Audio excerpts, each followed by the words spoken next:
the beginning, God created the heavens and the earth. The earth was formless and empty. Darkness was on the surface of the deep, and God's Spirit was hovering over the surface of the waters. God said, "Let there be light," and there was light. God saw the light and saw that it was good. God divided the light from the darkness. God called the light day, and the darkness he called night. There was evening and there was morning, the first day. God said, "Let there be an expanse in the middle of the waters, and let it divide the waters from the waters." God made the expanse and divided the waters which were under the expanse from the waters which were above the expanse. And it was so. God called the expanse sky. There was evening and there was morning, a second day. God said, "Let the waters under the sky be gathered together to one place, and let the dry land appear." And it was so. God called the dry land earth, and the gathering together of the waters he called seas. God saw that it was good. God said, "Let the earth yield grass, herbs yielding seeds, and fruit trees bearing fruit after their kind, with their seeds in it, on the earth." And it was so. The earth yielded grass, herbs yielding seed after their kind, and trees bearing fruit, with their seeds in it, after their kind. And God saw that it was good. There was evening and there was morning, a third day. God said, "Let there be lights in the expanse of the sky to divide the day from the night, and let them be for signs to mark seasons, days, and years, and let them be for lights in the expanse of the sky to give light on the earth." And it was so. God made the two great lights, the greater light to rule the day, and the lesser light to rule the night. He also made the stars. God set them in the expanse of the sky to give light to the earth, and to rule over the day and over the night, and to divide the light from the darkness. God saw that it was good. There was evening and there was morning, a fourth day. God said, "Let the waters abound with living creatures, and let birds fly above the earth in the open expanse of the sky." God created the large sea creatures and every living creature that moves, with which the waters swarmed, after their kind, and every winged bird after its kind. God saw that it was good. God blessed them, saying, "Be fruitful, and multiply, and fill the waters in the seas, and let birds multiply on the earth." There was evening and there was morning, a fifth day. God said, "Let the earth produce living creatures after their kind, livestock, creeping things, and animals of the earth after their kind." And it was so. God made the animals of the earth after their kind, and the livestock after their kind, and everything that creeps on the ground after its kind. God saw that it was good. God said, "Let's make man in our image, after our likeness. Let them have dominion over the fish of the sea, and over the birds of the sky, and over the livestock, and over all the earth, and over every creeping thing that creeps on the earth." God created man in his own image. In God's image he created him. Male and female he created them. God blessed them. He said to them, "Be fruitful, multiply, fill the earth, and subdue it. Have dominion over the fish of the sea, over the birds of the sky, and over every living thing that moves on the earth." God said, "Behold, I have given you every herb yielding seed, which is on the surface of the earth, and every tree which bears fruit yielding seed. It will be your food. To every animal of the earth, and to every bird of the sky, and to everything that creeps on the earth, in which there is life, I have given every green herb for food." And it was so. God saw everything that he had made, and behold, it was very good. There was evening and there was morning, a sixth day. The heavens, the earth, and all their vast array were finished. On the seventh day God finished his work which he had done, and he rested on the seventh day from all his work which he had done. God blessed the seventh day and made it holy, because he rested in it from all his work of creation which he had done. This is the history of the generations of the heavens and of the earth when they were created, in the day that the Lord God made the earth and the heavens. No plant of the field was yet in the earth, and no herb of the field had yet sprung up, for the Lord God had not caused it to rain on the earth. There was not a man to till the ground, but a mist went up from the earth, and watered the whole surface of the ground. The Lord God formed man from the dust of the ground, and breathed into his nostrils the breath of life, and man became a living soul. The Lord God planted a garden eastward in Eden, and there he put the man whom he had formed. Out of the ground the Lord God made every tree to grow that is pleasant to the sight and good for food, including the tree of life in the middle of the garden, and the tree of the knowledge of good and evil. A river went out of Eden to water the garden, and from there it was parted, and became the source of 4 rivers. The name of the first is Pishon. It flows through the whole land of Havilah, where there is gold, and the gold of that land is good. Bdellium and onyx stones are also there. The name of the second river is Gihon. It is the same river that flows through the whole land of Cush. The name of the third river is Hiddekel. This is the one which flows in front of Assyria. The fourth river is the Euphrates. The Lord God took the man and put him into the Garden of Eden to cultivate and keep it. The Lord God commanded the man, saying, You may freely eat of every tree of the garden, but you shall not eat of the tree of the knowledge of good and evil, for in the day that you eat of it, you will surely die. The Lord God said, It is not good for the man to be alone. I will make a helper comparable to him. Out of the ground the Lord God formed every animal of the field and every bird of the sky, and brought them to the man to see what he would call them. Whatever the man called every living creature became its name. The man gave names to all livestock, and to the birds of the sky, and to every animal of the field. But for man there was not found a helper comparable to him. The Lord God caused the man to fall into a deep sleep. As the man slept, he took one of his ribs, and closed up the flesh in its place. The Lord God made a woman from the rib which he had taken from the man, and brought her to the man. The man said, This is now bone of my bones, and flesh of my flesh. She shall be called woman, because she was taken out of man. Therefore a man will leave his father and his mother, and will join with his wife, and they will be one flesh. The man and his wife were both naked, and they were not ashamed. Now the serpent was more subtle than any animal of the field which the Lord God had made. He said to the woman, Has God really said, You shall not eat of any tree of the garden? The woman said to the serpent, We may eat fruit from the trees of the garden, but not the fruit of the tree which is in the middle of the garden. God has said, You shall not eat of it, you shall not touch it, lest you die. The serpent said to the woman, You won't really die, for God knows that in the day you eat it, your eyes will be opened, and you will be like God, knowing good and evil. When the woman saw that the tree was good for food, and that it was a delight to the eyes, and that the tree was to be desired to make one wise, she took some of its fruit and ate. Then she gave some to her husband with her, and he ate it too. Their eyes were opened, and they both knew that they were naked. They sewed fig leaves together and made coverings for themselves. They heard the Lord God's voice walking in the garden in the cool of the day, and the man and his wife hid themselves from the presence of the Lord God amongst the trees of the garden.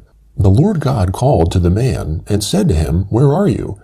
The man said, I heard your voice in the garden, and I was afraid, because I was naked, so I hid myself. God said, Who told you that you were naked? Have you eaten from the tree that I commanded you not to eat from?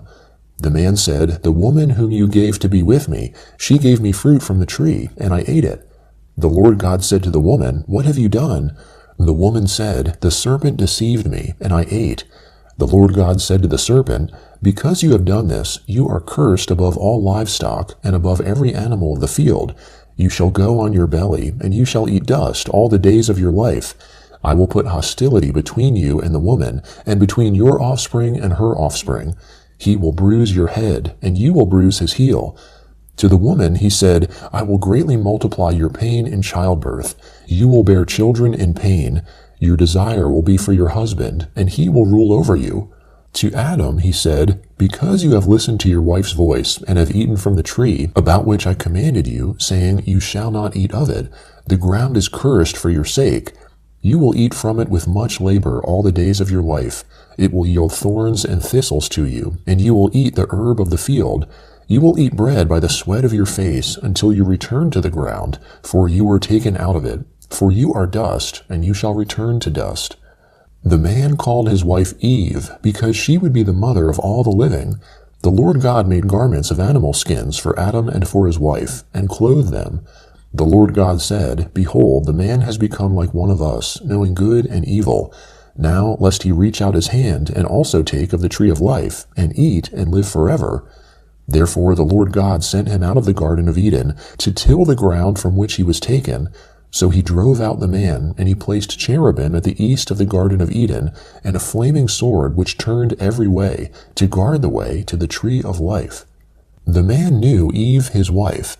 She conceived, and gave birth to Cain, and said, I have gotten a man with the Lord's help.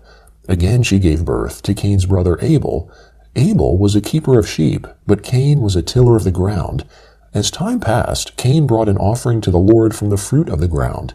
Abel also brought some of the firstborn of his flock and of its fat. The Lord respected Abel and his offering, but he didn't respect Cain and his offering. Cain was very angry, and the expression on his face fell. The Lord said to Cain, "Why are you angry? Why has the expression of your face fallen? If you do well, won't it be lifted up? If you don't do well, sin crouches at the door. Its desire is for you, but you are to rule over it." Cain said to Abel, his brother, "Let's go into the field." While they were in the field, Cain rose up against Abel, his brother, and killed him. The Lord said to Cain, "Where is Abel, your brother?" He said, "I don't know. Am I my brother's keeper?" The Lord said, "What have you done? The voice of your brother's blood cries to me from the ground. Now you are cursed because of the ground, which has opened its mouth to receive your brother's blood from your hand. From now on, when you till the ground, it won't yield its strength to you. You will be a fugitive and a wanderer in the earth." Cain said to the Lord, "My punishment is greater than I can bear. Behold, you have driven me out today from the surface of the ground. I will be hidden from your face, and I will be a fugitive and a wanderer in the earth. Whoever finds me will kill me." The Lord said to him, "Therefore whoever slays Cain, vengeance will be taken on him sevenfold." The Lord appointed a sign for Cain, so that anyone finding him would not strike him. Cain left the Lord's presence and lived in the land of Nod, east of Eden. Cain knew his wife. She conceived and gave birth to Enoch. He built a city and named the city after the name of his son, Enoch. Irad was born to Enoch. Irad became the father of Mehujael. Mehujael became the father of Methushael. Methushael became the father of Lamech. Lamech took 2 wives. The name of the first was Ada, and the name of the second one was Zillah. Ada gave birth to Jabal, who was the father of those who dwell in tents and have livestock. His brother's name was Jubal, who was the father of all who handle the harp and pipe. Zillah also gave birth to Tubal-Cain, the forger of every cutting instrument of bronze and iron. Tubal-Cain's sister was Naamah. Lamech said to his wives, "Ada and Zillah, hear my voice. You wives of Lamech, listen to my speech, for I have slain a man for wounding me, a young man for bruising me. If Cain will be avenged 7 times, truly Lamech 77 times. Adam knew his wife again. She gave birth to a son and named him Seth, saying, "For God has given me another child instead of Abel, for Cain killed him." A son was also born to Seth, and he named him Enosh. At that time, men began to call on the Lord's name. This is the book of the generations of Adam. In the day that God created man, he made him in God's likeness. He created them male and female, and blessed them. On the day they were created, he named them Adam. Adam lived 130 years, and became the father of a son in his own likeness, after his image, and named him Seth. The days of Adam after he became the father of Seth were 800 years, and he became the father of other sons and daughters. All the days that Adam lived were 930 years. Then he died. Seth lived 105 years, then became the father of Enosh. Seth lived after he became the father of Enosh 807 years, and became the father of other sons and daughters. All the days of Seth were 912 years. Then he died.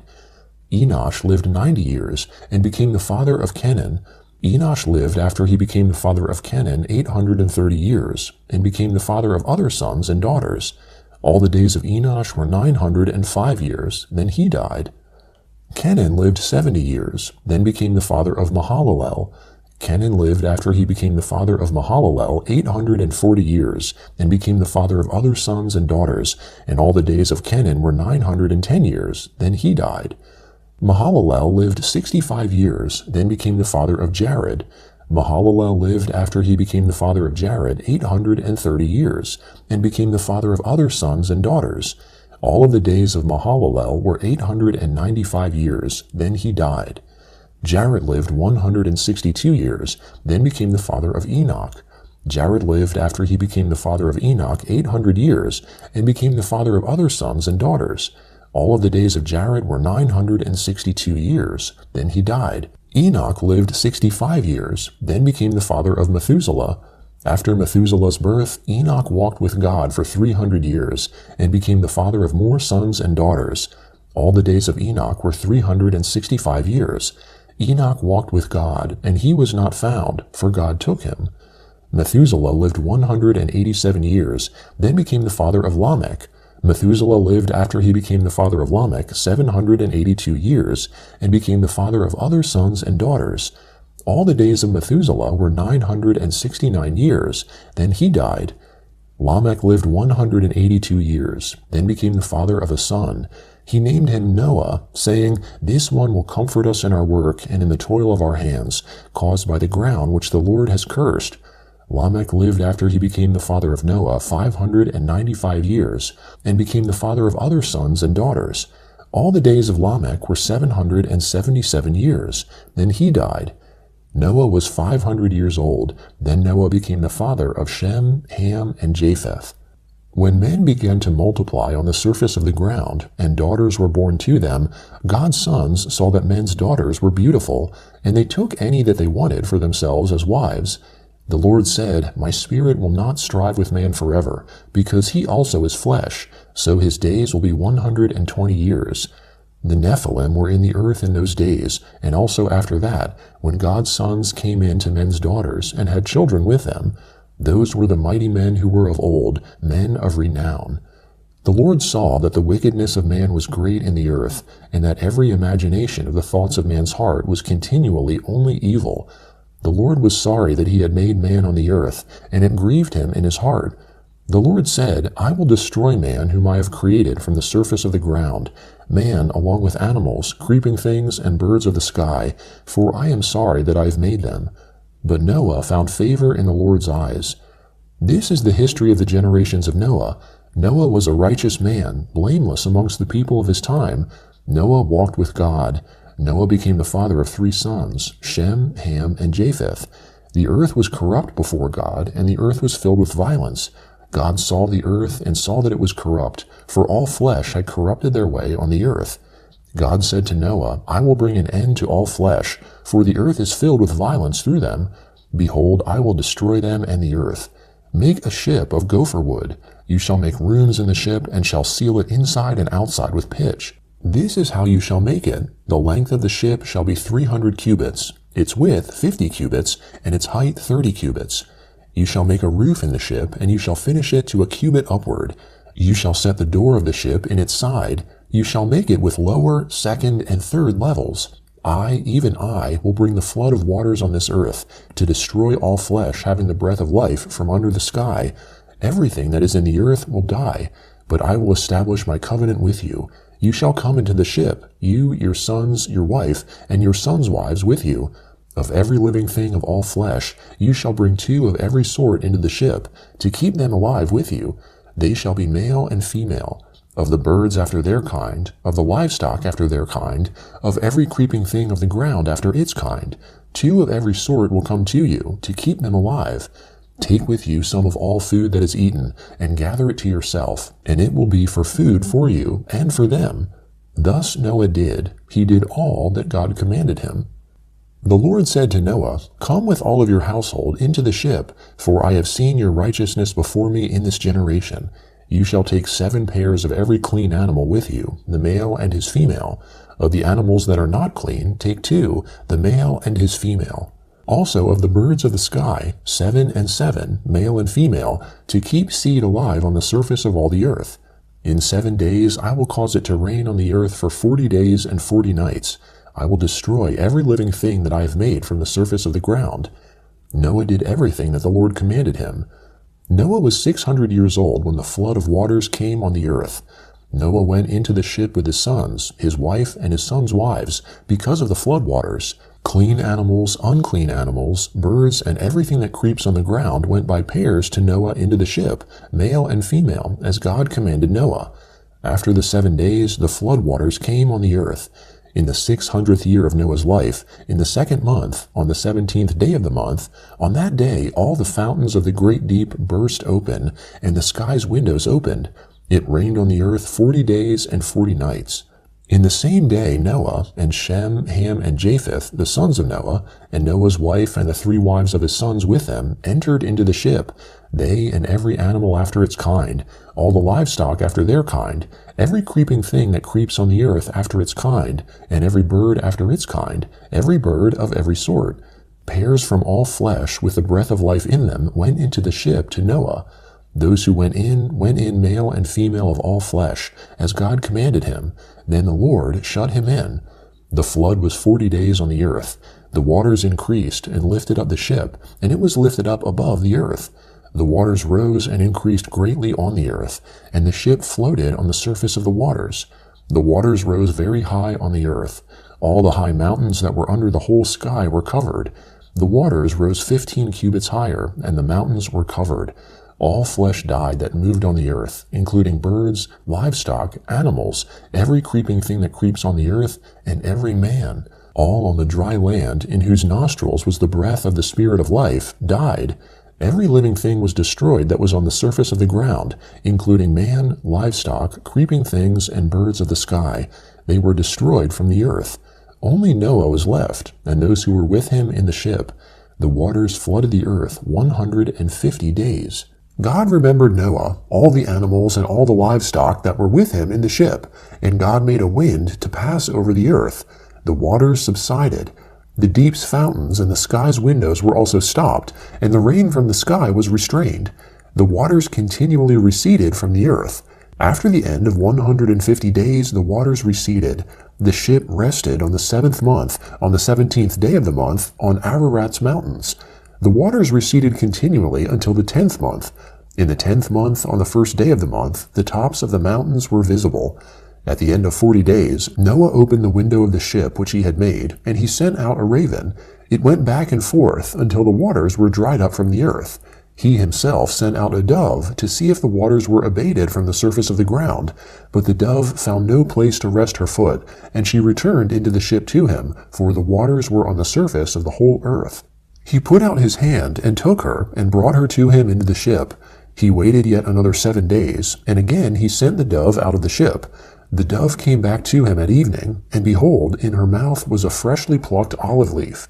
So Noah knew that the waters were abated from the earth. He waited yet another 7 days, and sent out the dove, and she didn't return to him any more. In the 601st year, in the 1st month, the 1st day of the month, the waters were dried up from the earth. Noah removed the covering of the ship, and looked. He saw that the surface of the ground was dry. In the 2nd month, on the 27th day of the month, the earth was dry.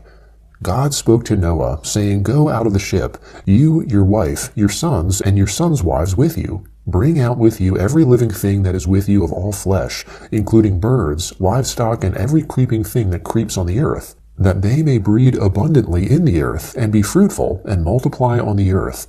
Noah went out, with his sons, his wife, and his sons' wives with him.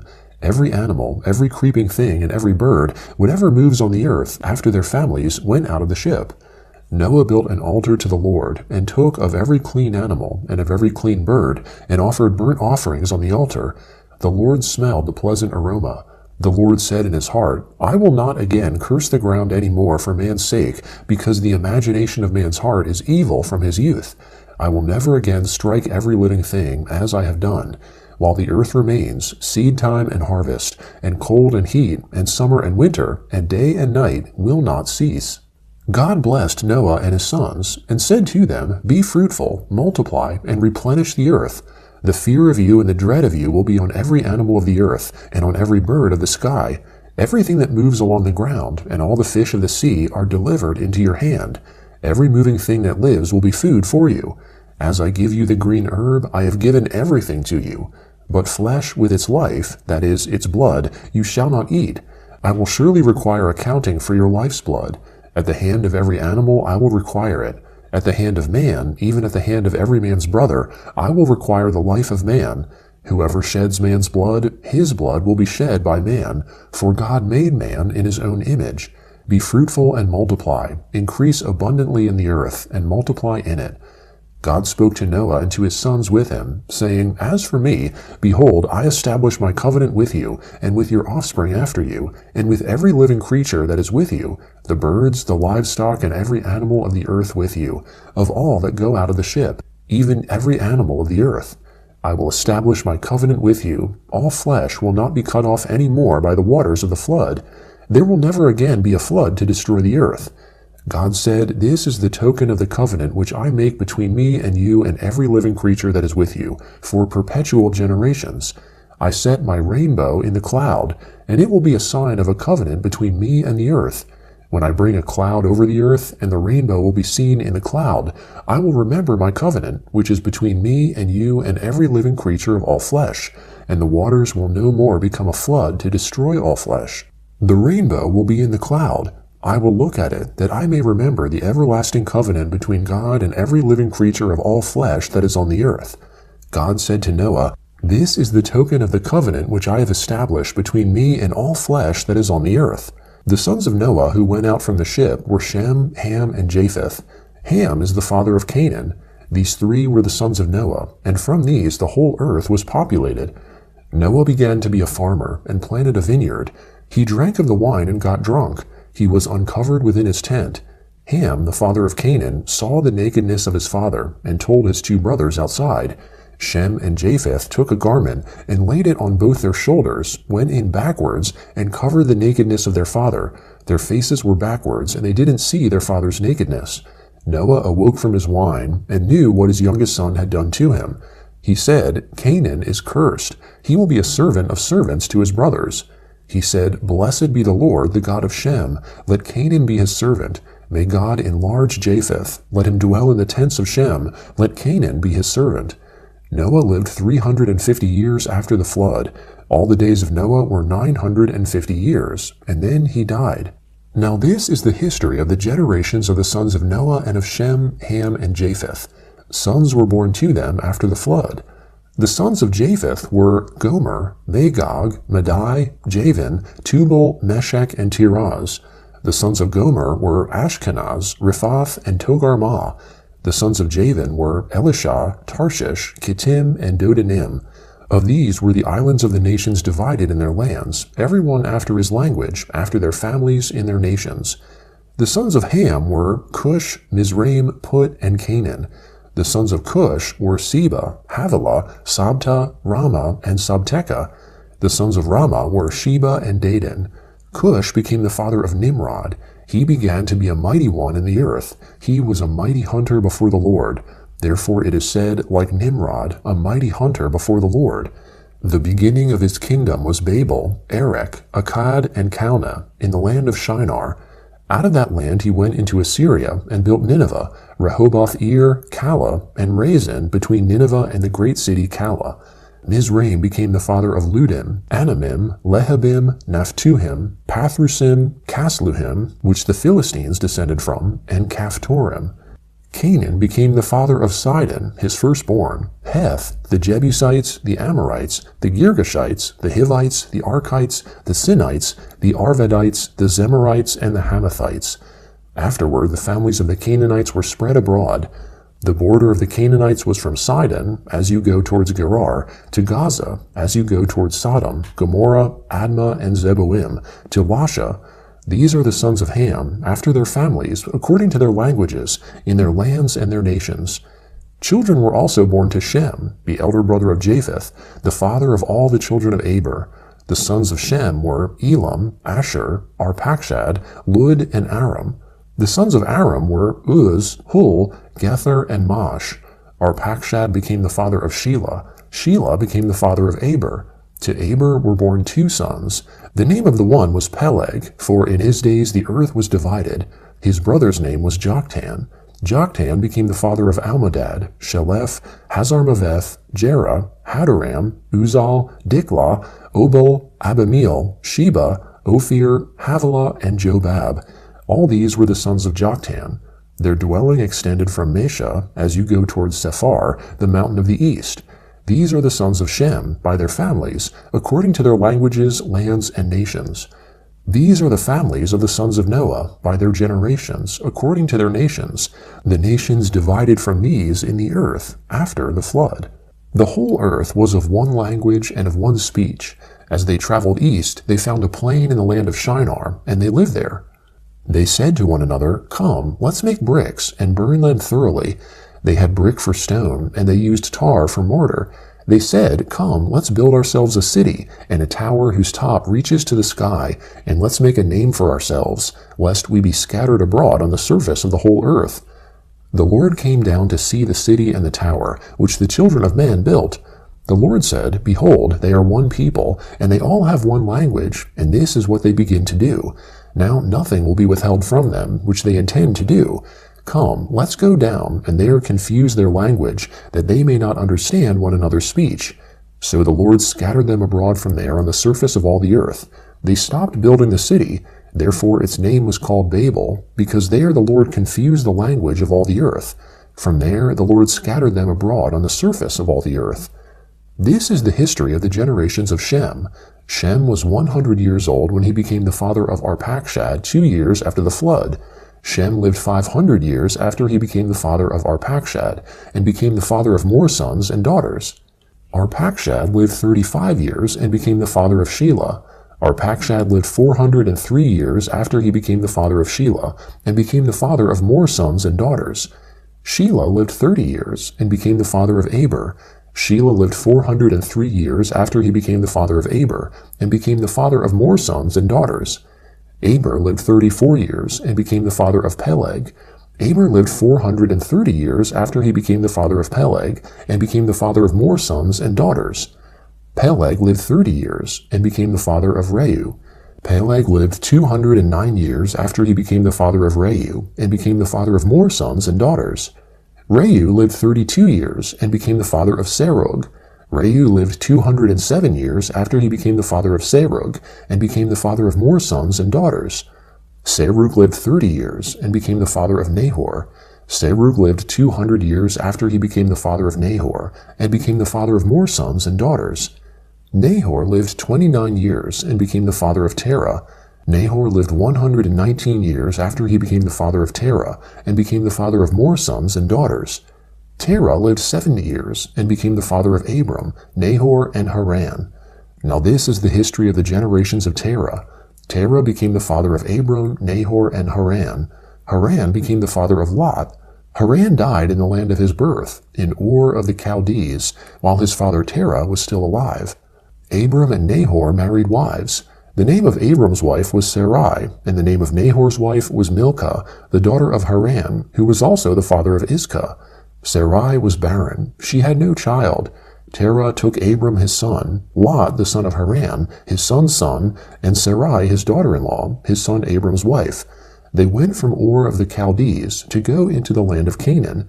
They came to Haran and lived there. The days of Terah were 205 years. Terah died in Haran. Now the Lord said to Abram, "Leave your country and your relatives and your father's house, and go to the land that I will show you. I will make of you a great nation. I will bless you and make your name great. You will be a blessing. I will bless those who bless you, and I will curse him who treats you with contempt. All the families of the earth will be blessed through you." So Abram went, as the Lord had told him. Lot went with him. Abram was 75 years old when he departed from Haran. Abram took Sarai his wife, Lot his brother's son, all their possessions that they had gathered, and the people whom they had acquired in Haran, and they went to go into the land of Canaan. They entered into the land of Canaan. Abram passed through the land to the place of Shechem, to the oak of Moreh. At that time Canaanites were in the land. The Lord appeared to Abram and said, "I will give this land to your offspring." He built an altar there to the Lord, who had appeared to him. He left from there to go to the mountain on the east of Bethel, and pitched his tent, having Bethel on the west, and Ai on the east. There he built an altar to the Lord, and called on the Lord's name. Abram traveled, still going on towards the south. There was a famine in the land. Abram went down into Egypt to live as a foreigner there, for the famine was severe in the land. When he had come near to enter Egypt, he said to Sarai his wife, "See now, I know that you are a beautiful woman to look at. It will happen that when the Egyptians see you, they will say, 'This is his wife.' They will kill me, but they will save you alive. Please say that you are my sister, that it may be well with me for your sake, and that my soul may live because of you." When Abram had come into Egypt, Egyptians saw that the woman was very beautiful. The princes of Pharaoh saw her, and praised her to Pharaoh, and the woman was taken into Pharaoh's house. He dealt well with Abram for her sake. He had sheep, cattle, male donkeys, male servants, female donkeys, and camels. The Lord afflicted Pharaoh and his house with great plagues because of Sarai, Abram's wife. Pharaoh called Abram and said, "What is this that you have done to me? Why didn't you tell me that she was your wife? Why did you say, 'She is my sister,' so that I took her to be my wife? Now therefore see your wife, take her and go your way." Pharaoh commanded men concerning him, and they escorted him away with his wife and all that he had. Abram went up out of Egypt, he, his wife, all that he had, and Lot with him, into the south. Abram was very rich in livestock, in silver and in gold. He went on his journeys from the south as far as Bethel, to the place where his tent had been at the beginning, between Bethel and Ai, to the place of the altar which he had made there at the first. There Abram called on the Lord's name. Lot also, who went with Abram, had flocks, herds, and tents. The land was not able to bear them, that they might live together, for their possessions were so great that they couldn't live together. There was strife between the herdsmen of Abram's livestock and the herdsmen of Lot's livestock. The Canaanites and the Perizzites lived in the land at that time. Abram said to Lot, "Please, let there be no strife between you and me, and between your herdsmen and my herdsmen, for we are relatives. Isn't the whole land before you? Please separate yourself from me. If you go to the left hand, then I will go to the right, or if you go to the right hand, then I will go to the left." Lot lifted up his eyes and saw all the plain of the Jordan, that it was well watered everywhere, before the Lord destroyed Sodom and Gomorrah, like the garden of the Lord, like the land of Egypt, as you go to Zoar. So Lot chose the plain of the Jordan for himself. Lot traveled east, and they separated themselves from one another. Abram lived in the land of Canaan, and Lot lived in the cities of the plain, and moved his tents as far as Sodom. Now the men of Sodom were exceedingly wicked and sinners against the Lord. The Lord said to Abram, after Lot was separated from him, "Now lift up your eyes, and look from the place where you are, northward and southward, and eastward and westward, for I will give all the land which you see to you and to your offspring forever. I will make your offspring as the dust of the earth, so that if a man can count the dust of the earth, then your offspring may also be counted. Arise, walk through the land in its length and in its width, for I will give it to you." Abram moved his tent, and came and lived by the oaks of Mamre, which are in Hebron, and built an altar there to the Lord. In the days of Amraphel, king of Shinar, Arioch, king of Elasar, Chedorlaomer, king of Elam, and Tidal, king of Goim, they made war with Bera, king of Sodom, Beershot, king of Gomorrah, Shinab, king of Admah, Shemeber, king of Zeboim, and the king of Bela, also called Zor. All these joined together in the valley of Siddim, also called the Salt Sea. They served Chedorlaomer for 12 years, and in the 13th year they rebelled. In the 14th year, Chedorlaomer and the kings who were with him came and struck the Rephaim in Ashtaroth Karnaim, the Zuzim in Ham, the Emim in Shaveh Kiriathaim, and the Horites in their Mount Seir, to El Paran, which is by the wilderness. They returned and came to En Mishpat, also called Kadesh, and struck all the country of the Amalekites, and also the Amorites that lived in Hazazon Tamar. The king of Sodom, and the king of Gomorrah, the king of Admah, the king of Zeboim, and the king of Bela, also called Zor, went out, and they set the battle in array against them in the valley of Siddim, against Chedorlaomer, king of Elam, Tidal, king of Goim, Amraphel, king of Shinar, and Arioch, king of Elasar, 4 kings against the 5. Now the valley of Siddim was full of tar pits, and the kings of Sodom and Gomorrah fled, and some fell there. Those who remained fled to the hills. They took all the goods of Sodom and Gomorrah, and all their food, and went their way. They took Lot, Abram's brother's son, who lived in Sodom, and his goods, and departed. One who had escaped came and told Abram, the Hebrew. At that time he lived by the oaks of Mamre, the Amorite, brother of Eshcol and brother of Aner. They were allies of Abram. When Abram heard that his relative was taken captive, he led out his 318 trained men, born in his house, and pursued as far as Dan. He divided himself against them by night, he and his servants, and struck them, and pursued them to Hobah, which is on the left hand of Damascus. He brought back all the goods, and also brought back his relative Lot and his goods, and the women also and the other people. The king of Sodom went out to meet him after his return from the slaughter of Chedorlaomer, and the kings who were with him, at the valley of Shaveh, that is, the king's valley. Melchizedek, king of Salem, brought out bread and wine. He was priest of God Most High. He blessed him, and said, "Blessed be Abram of God Most High, possessor of heaven and earth. Blessed be God Most High, who has delivered your enemies into your hand." Abram gave him a tenth of all. The king of Sodom said to Abram, "Give me the people and take the goods for yourself." Abram said to the king of Sodom, "I have lifted up my hand to the Lord, God Most High, possessor of heaven and earth, that I will not take a thread, nor a sandal strap, nor anything that is yours, lest you should say, I have made Abram rich. I will accept nothing from you, except that which the young men have eaten, and the portion of the men who went with me, Aner, Eshcol, and Mamre.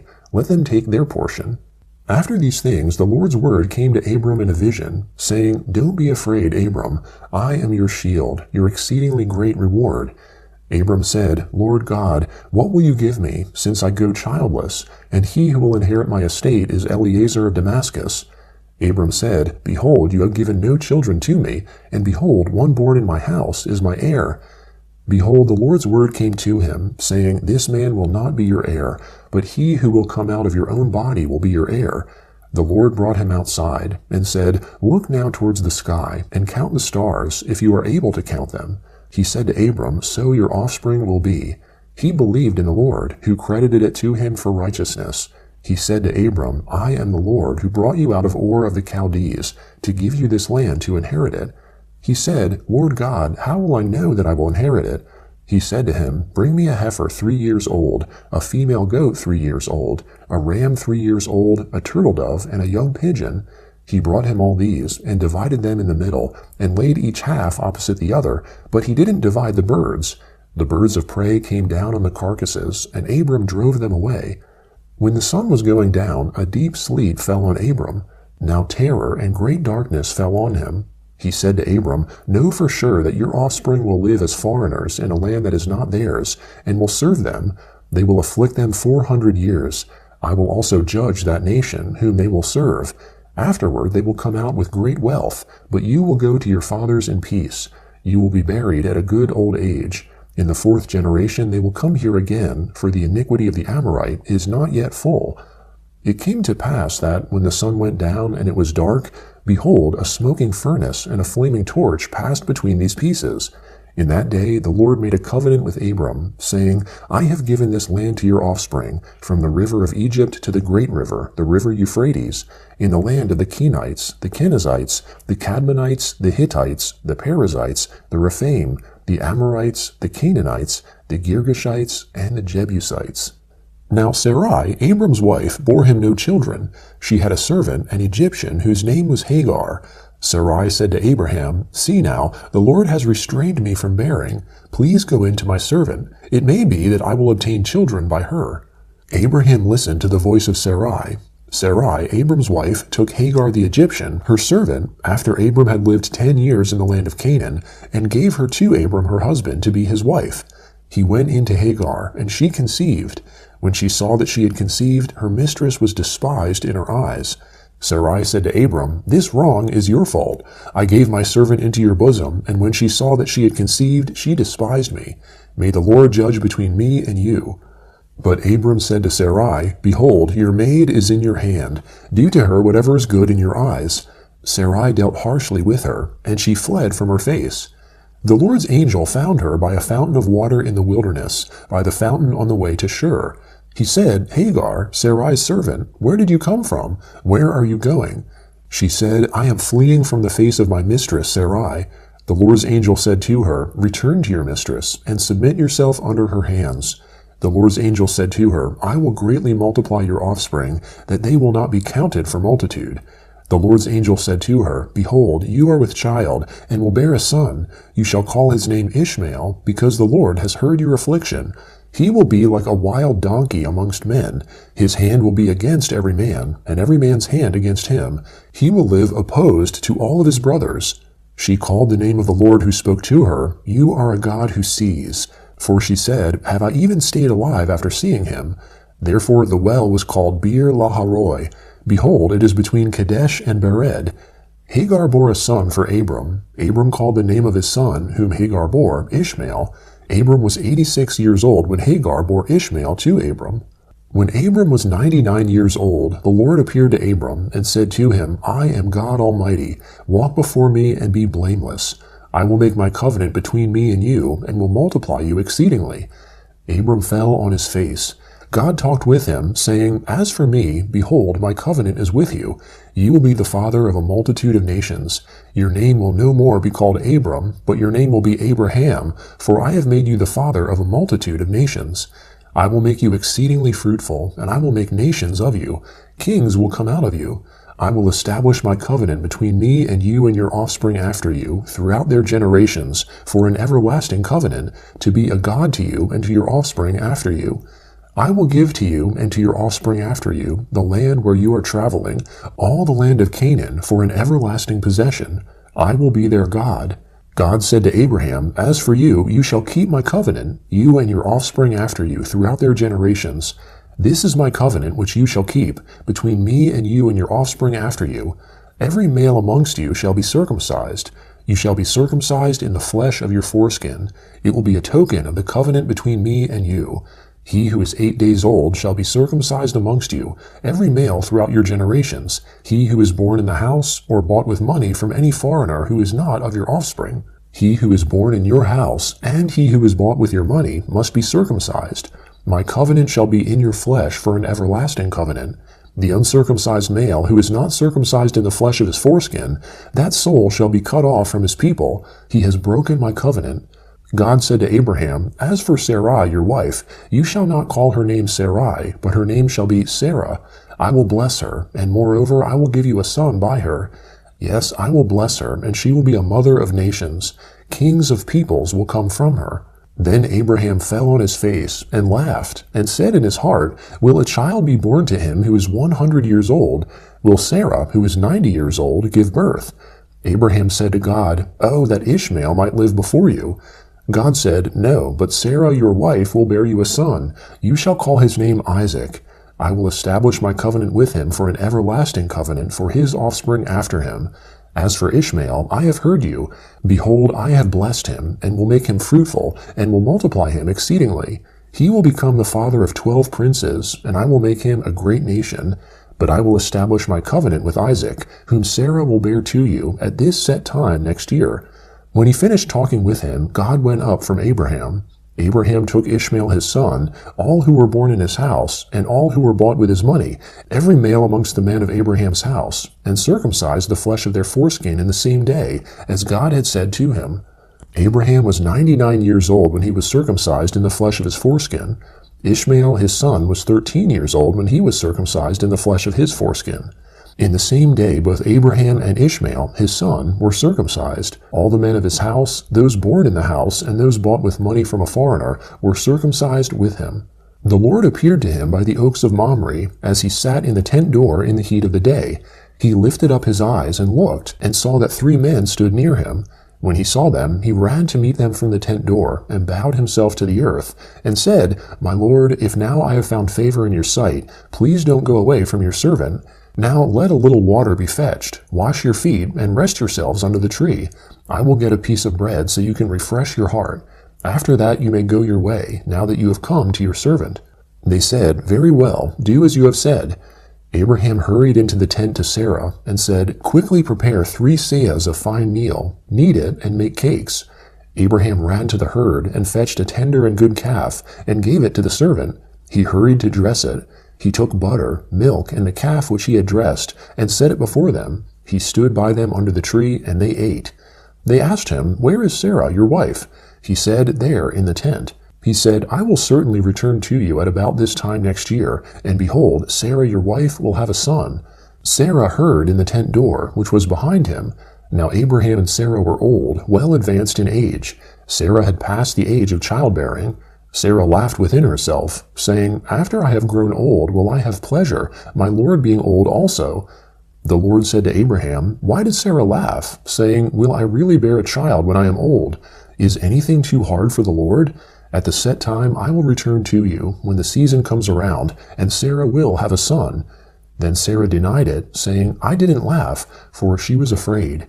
But he said, No, but you did laugh. The men rose up from there, and looked towards Sodom. Abraham went with them to see them on their way. The Lord said, Will I hide from Abraham what I do, since Abraham will surely become a great and mighty nation, and all the nations of the earth will be blessed in him? For I have known him, to the end that he may command his children and his household after him, that they may keep the way of the Lord, to do righteousness and justice, to the end that the Lord may bring on Abraham that which he has spoken of him. The Lord said, Because the cry of Sodom and Gomorrah is great, and because their sin is very grievous, I will go down now and see whether their deeds are as bad as the reports which have come to me. If not, I will know. The men turned from there and went toward Sodom, but Abraham stood yet before the Lord. Abraham came near and said, Will you consume the righteous with the wicked? What if there are 50 righteous within the city? Will you consume and not spare the place for the 50 righteous who are in it? May it be far from you to do things like that, to kill the righteous with the wicked, so that the righteous should be like the wicked. May that be far from you. Shouldn't the judge of all the earth do right? The Lord said, If I find in Sodom 50 righteous within the city, then I will spare the whole place for their sake. Abraham answered, See now, I have taken it on myself to speak to the Lord, although I am dust and ashes. What if there will lack 5 of the 50 righteous? Will you destroy all the city for lack of 5? He said, I will not destroy it if I find 45 there. He spoke to him yet again, and said, What if there are 40 found there? He said, I will not do it for the 40's sake. He said, Oh, don't let the Lord be angry, and I will speak. What if there are 30 found there? He said, I will not do it if I find 30 there. He said, See now, I have taken it on myself to speak to the Lord. What if there are 20 found there? He said, I will not destroy it for the 20's sake. He said, Oh, don't let the Lord be angry, and I will speak just once more. What if 10 are found there? He said, I will not destroy it for the 10's sake. The Lord went his way as soon as he had finished communing with Abraham, and Abraham returned to his place. The 2 angels came to Sodom at evening. Lot sat in the gate of Sodom. Lot saw them and rose up to meet them. He bowed himself with his face to the earth, and he said, See now, my lords, please come into your servant's house. Stay all night, wash your feet, and you can rise up early and go on your way. They said, No, but we will stay in the street all night. He urged them greatly, and they came in with him and entered into his house. He made them a feast, and baked unleavened bread, and they ate. But before they lay down, the men of the city, the men of Sodom, surrounded the house, both young and old, all the people from every quarter. They called to Lot, and said to him, Where are the men who came into you this night? Bring them out to us, that we may have sex with them. Lot went out to them through the door, and shut the door after himself. He said, Please, my brothers, don't act so wickedly. See now, I have 2 virgin daughters. Please let me bring them out to you, and you may do to them what seems good to you. Only don't do anything to these men, because they have come under the shadow of my roof. They said, Stand back. Then they said, This one fellow came in to live as a foreigner, and he appoints himself a judge. Now we will deal worse with you than with them. They pressed hard on the man Lot, and came near to break the door. But the men reached out their hand, and brought Lot into the house to them, and shut the door. They struck the men who were at the door of the house with blindness, both small and great, so that they wearied themselves to find the door. The men said to Lot, Do you have anybody else here, sons-in-law, your sons, your daughters, and whomever you have in the city? Bring them out of the place, for we will destroy this place, because the outcry against them has grown so great before the Lord, that the Lord has sent us to destroy it. Lot went out and spoke to his sons-in-law, who were pledged to marry his daughters, and said, Get up, get out of this place, for the Lord will destroy the city. But he seemed to his sons-in-law to be joking. When the morning came, then the angels hurried Lot, saying, Get up, take your wife and your 2 daughters who are here, lest you be consumed in the iniquity of the city. But he lingered, and the men grabbed his hand, his wife's hand, and his 2 daughters' hands, the Lord being merciful to him, and they took him out and set him outside the city. It came to pass, when they had taken them out, that he said, Escape for your life. Don't look behind you, and don't stay anywhere in the plain. Escape to the mountains, lest you be consumed. Lot said to them, Oh, not so, my lord. See now, your servant has found favor in your sight, and you have magnified your loving kindness, which you have shown to me in saving my life. I can't escape to the mountain, lest evil overtake me, and I die. See now, this city is near to flee to, and it is a little one. Oh, let me escape there. Isn't it a little one, and my soul will live? He said to him, Behold, I have granted your request concerning this thing also, and I will not overthrow the city of which you have spoken. Hurry, escape there, for I can't do anything until you get there. Therefore the name of the city was called Zor. The sun had risen on the earth when Lot came to Zor. Then the Lord rained on Sodom and on Gomorrah sulfur and fire from the Lord out of the sky. He overthrew those cities, all the plain, all the inhabitants of the cities, and that which grew on the ground. But Lot's wife looked back from behind him, and she became a pillar of salt. Abraham went up early in the morning to the place where he had stood before the Lord. He looked towards Sodom and Gomorrah, and towards all the land of the plain, and saw that the smoke of the land went up as the smoke of a furnace. When God destroyed the cities of the plain, God remembered Abraham, and sent Lot out of the middle of the overthrow, when he overthrew the cities in which Lot lived. Lot went up out of Zoar, and lived in the mountain, and his 2 daughters with him, for he was afraid to live in Zoar. He lived in a cave with his 2 daughters. The firstborn said to the younger, Our father is old, and there is not a man in the earth to come in to us in the way of all the earth. Come, let's make our father drink wine, and we will lie with him, that we may preserve our father's family line. They made their father drink wine that night, and the firstborn went in and lay with her father. He didn't know when she lay down, nor when she arose. It came to pass on the next day that the firstborn said to the younger, Behold, I lay last night with my father. Let's make him drink wine again tonight. You go in and lie with him, that we may preserve our father's family line. They made their father drink wine that night also. The younger went and lay with him. He didn't know when she lay down, nor when she got up. Thus both of Lot's daughters were with child by their father. The firstborn bore a son, and named him Moab. He is the father of the Moabites to this day. The younger also bore a son, and called his name Ben-Ami. He is the father of the children of Ammon to this day. Abraham traveled from there towards the land of the south, and lived between Kadesh and Shur. He lived as a foreigner in Gerar. Abraham said about Sarah his wife, She is my sister. Abimelech, king of Gerar, sent and took Sarah. But God came to Abimelech in a dream of the night, and said to him, Behold, you are a dead man, because of the woman whom you have taken, for she is a man's wife. Now Abimelech had not come near her. He said, Lord, will you kill even a righteous nation? Didn't he tell me she is my sister? She, even she herself, said, He is my brother. I have done this in the integrity of my heart and the innocence of my hands. God said to him in the dream, Yes, I know that in the integrity of your heart you have done this, and I also withheld you from sinning against me.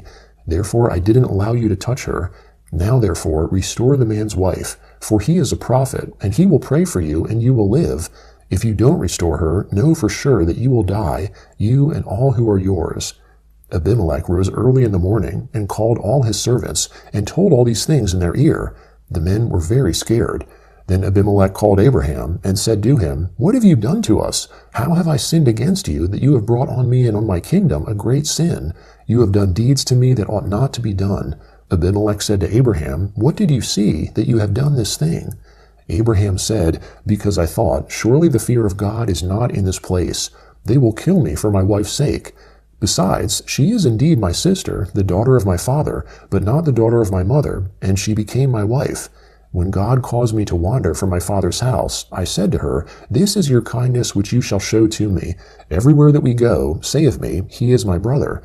Abimelech took sheep and cattle, male servants and female servants, and gave them to Abraham, and restored Sarah, his wife, to him. Abimelech said, Behold, my land is before you. Dwell where it pleases you. To Sarah he said, Behold, I have given your brother 1,000 pieces of silver. Behold, it is for you a covering of the eyes to all that are with you. In front of all you are vindicated. Abraham prayed to God. So God healed Abimelech, his wife, and his female servants, and they bore children. For the Lord had closed up tight all the wombs of the house of Abimelech because of Sarah, Abraham's wife. The Lord visited Sarah as he had said, and the Lord did to Sarah as he had spoken. Sarah conceived, and bore Abraham a son in his old age, at the set time of which God had spoken to him. Abraham called his son who was born to him, whom Sarah bore to him, Isaac. Abraham circumcised his son Isaac when he was 8 days old, as God had commanded him. Abraham was 100 years old when his son Isaac was born to him. Sarah said, God has made me laugh. Everyone who hears will laugh with me.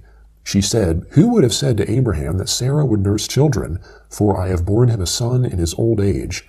The child grew and was weaned. Abraham made a great feast on the day that Isaac was weaned. Sarah saw the son of Hagar the Egyptian, whom she had borne to Abraham, mocking. Therefore she said to Abraham, Cast out this servant and her son, for the son of this servant will not be heir with my son Isaac. The thing was very grievous in Abraham's sight on account of his son. God said to Abraham, "Don't let it be grievous in your sight because of the boy and because of your servant. In all that Sarah says to you, listen to her voice, for your offspring will be named through Isaac. I will also make a nation of the son of the servant, because he is your child." Abraham rose up early in the morning, and took bread and a container of water, and gave it to Hagar, putting it on her shoulder, and gave her the child, and sent her away. She departed, and wandered in the wilderness of Beersheba. The water in the container was spent, and she put the child under one of the shrubs.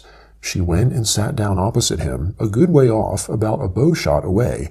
For she said, "Don't let me see the death of the child." She sat opposite him, and lifted up her voice and wept. God heard the voice of the boy. The angel of God called to Hagar out of the sky, and said to her, "What troubles you, Hagar? Don't be afraid, for God has heard the voice of the boy where he is. Get up, lift up the boy, and hold him with your hand, for I will make him a great nation." God opened her eyes, and she saw a well of water. She went, filled the container with water, and gave the boy a drink. God was with the boy, and he grew. He lived in the wilderness, and as he grew up, he became an archer. He lived in the wilderness of Paran. His mother got a wife for him out of the land of Egypt. At that time, Abimelech and Phicol, the captain of his army, spoke to Abraham, saying, "God is with you in all that you do.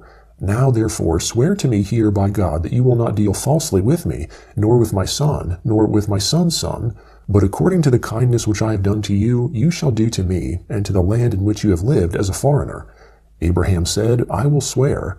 Abraham complained to Abimelech because of a water well, which Abimelech's servants had violently taken away. Abimelech said, "I don't know who has done this thing. You didn't tell me, and I didn't hear of it until today."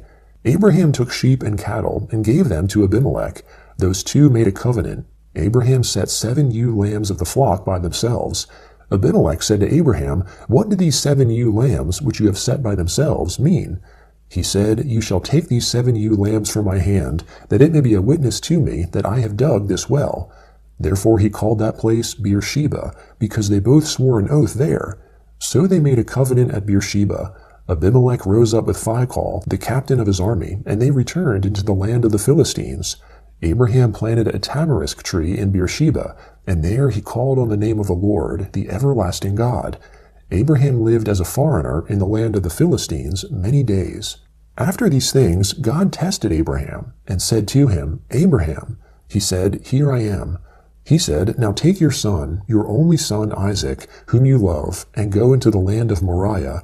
Offer him there as a burnt offering on one of the mountains which I will tell you of." Abraham rose early in the morning, and saddled his donkey, and took 2 of his young men with him, and Isaac his son. He split the wood for the burnt offering, and rose up, and went to the place of which God had told him. On the 3rd day Abraham lifted up his eyes, and saw the place far off. Abraham said to his young men, "Stay here with the donkey. The boy and I will go over there. We will worship and come back to you." Abraham took the wood of the burnt offering, and laid it on Isaac his son. He took in his hand the fire and the knife. They both went together. Isaac spoke to Abraham his father, and said, "My father?" He said, "Here I am, my son." He said, "Here is the fire and the wood, but where is the lamb for a burnt offering?" Abraham said, "God will provide himself the lamb for a burnt offering, my son." So they both went together. They came to the place which God had told him of. Abraham built the altar there, and laid the wood in order, bound Isaac his son, and laid him on the altar, on the wood. Abraham stretched out his hand, and took the knife to kill his son. The Lord's angel called to him out of the sky, and said, "Abraham, Abraham."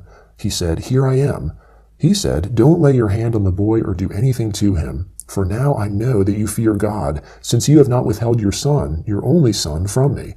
Abraham lifted up his eyes, and looked, and saw that behind him was a ram caught in the thicket by his horns. Abraham went and took the ram, and offered him up for a burnt offering instead of his son. Abraham called the name of that place, "The Lord will provide." As it is said to this day, "On the Lord's mountain it will be provided." The Lord's angel called to Abraham a second time out of the sky, and said, "I have sworn by myself, says the Lord, because you have done this thing, and have not withheld your son, your only son, that I will bless you greatly, and I will multiply your offspring greatly like the stars of the heavens, and like the sand which is on the seashore. Your offspring will possess the gate of his enemies. All the nations of the earth will be blessed by your offspring, because you have obeyed my voice." So Abraham returned to his young men, and they rose up and went together to Beersheba. Abraham lived at Beersheba. After these things, Abraham was told, Behold, Milcah, she also has borne children to your brother Nahor, Uz his firstborn, Buz his brother, Kemuel the father of Aram, Chesed, Hazo, Pildash, Jidlaph, and Bethuel. Bethuel became the father of Rebekah. These 8 Milcah bore to Nahor, Abraham's brother. His concubine, whose name was Reumah, also bore Teba, Gaham, Tahash, and Maacah. Sarah lived 127 years. This was the length of Sarah's life. Sarah died in Kiriath Arba, also called Hebron, in the land of Canaan. Abraham came to mourn for Sarah and to weep for her. Abraham rose up from before his dead and spoke to the children of Heth, saying, I am a stranger and a foreigner living with you. Give me a possession of a burying place with you, that I may bury my dead out of my sight. The children of Heth answered Abraham, saying to him, Hear us, my lord. You are a prince of God amongst us. Bury your dead in the best of our tombs. None of us will withhold from you his tomb. Bury your dead. Abraham rose up and bowed himself to the people of the land, to the children of Heth. He talked with them, saying, If you agree that I should bury my dead out of my sight, hear me, and entreat for me to Ephron the son of Zohar, that he may sell me the cave of Machpelah, which he has, which is in the end of his field. For the full price let him sell it to me amongst you as a possession for a burial place. Now Ephron was sitting in the middle of the children of Heth. Ephron the Hittite answered Abraham in the hearing of the children of Heth, even of all who went in at the gate of his city, saying, No, my lord, hear me. I give you the field, and I give you the cave that is in it. In the presence of the children of my people I give it to you. Bury your dead. Abraham bowed himself down before the people of the land. He spoke to Ephron in the audience of the people of the land, saying, But if you will, please hear me. I will give the price of the field. Take it from me, and I will bury my dead there. Ephron answered Abraham, saying to him, My lord, listen to me. What is a piece of land worth 400 shekels of silver between me and you? Therefore bury your dead. Abraham listened to Ephron. Abraham weighed to Ephron the silver which he had named in the hearing of the children of Heth, 400 shekels of silver, according to the current merchant's standard. So the field of Ephron, which was in Machpelah, which was before Mamre, the field, the cave which was in it, and all the trees that were in the field, that were in all of its borders, were deeded to Abraham for a possession in the presence of the children of Heth, before all who went in at the gate of his city. After this, Abraham buried Sarah his wife in the cave of the field of Machpelah before Mamre, that is, Hebron, in the land of Canaan. The field and the cave that is in it were deeded to Abraham by the children of Heth as a possession for a burial place. Abraham was old and well advanced in age. The Lord had blessed Abraham in all things. Abraham said to his servant, the elder of his house, who ruled over all that he had, Please put your hand under my thigh. I will make you swear by the Lord, the God of heaven and the God of earth, that you shall not take a wife for my son of the daughters of the Canaanites, amongst whom I live. But you shall go to my country and to my relatives, and take a wife for my son Isaac. The servant said to him, What if the woman isn't willing to follow me to this land? Must I bring your son again to the land you came from? Abraham said to him, Beware that you don't bring my son there again. The Lord, the God of heaven, who took me from my father's house and from the land of my birth, who spoke to me and who swore to me, saying, I will give this land to your offspring, he will send his angel before you, and you shall take a wife for my son from there. If the woman isn't willing to follow you, then you shall be clear from this oath to me. Only you shall not bring my son there again. The servant put his hand under the thigh of Abraham his master, and swore to him concerning this matter. The servant took 10 of his master's camels, and departed, having a variety of good things of his master's with him. He arose and went to Mesopotamia, to the city of Nahor. He made the camels kneel down outside the city by the well of water at the time of evening, the time that women go out to draw water. He said, Lord, the God of my master Abraham, please give me success today, and show kindness to my master Abraham. Behold, I am standing by the spring of water. The daughters of the men of the city are coming out to draw water. Let it happen that the young lady to whom I will say, Please let down your pitcher, that I may drink. Then she says, Drink, and I will also give your camels a drink. Let her be the one you have appointed for your servant Isaac. By this I will know that you have shown kindness to my master. Before he had finished speaking, behold, Rebekah came out, who was born to Bethuel the son of Milcah, the wife of Nahor, Abraham's brother, with her pitcher on her shoulder. The young lady was very beautiful to look at, a virgin. No man had known her. She went down to the spring, filled her pitcher, and came up. The servant ran to meet her and said, "Please give me a drink, a little water from your pitcher." She said, "Drink, my lord." She hurried and let down her pitcher on her hand and gave him a drink. When she had finished giving him a drink, she said, "I will also draw for your camels until they have finished drinking." She hurried and emptied her pitcher into the trough and ran again to the well to draw and drew for all his camels.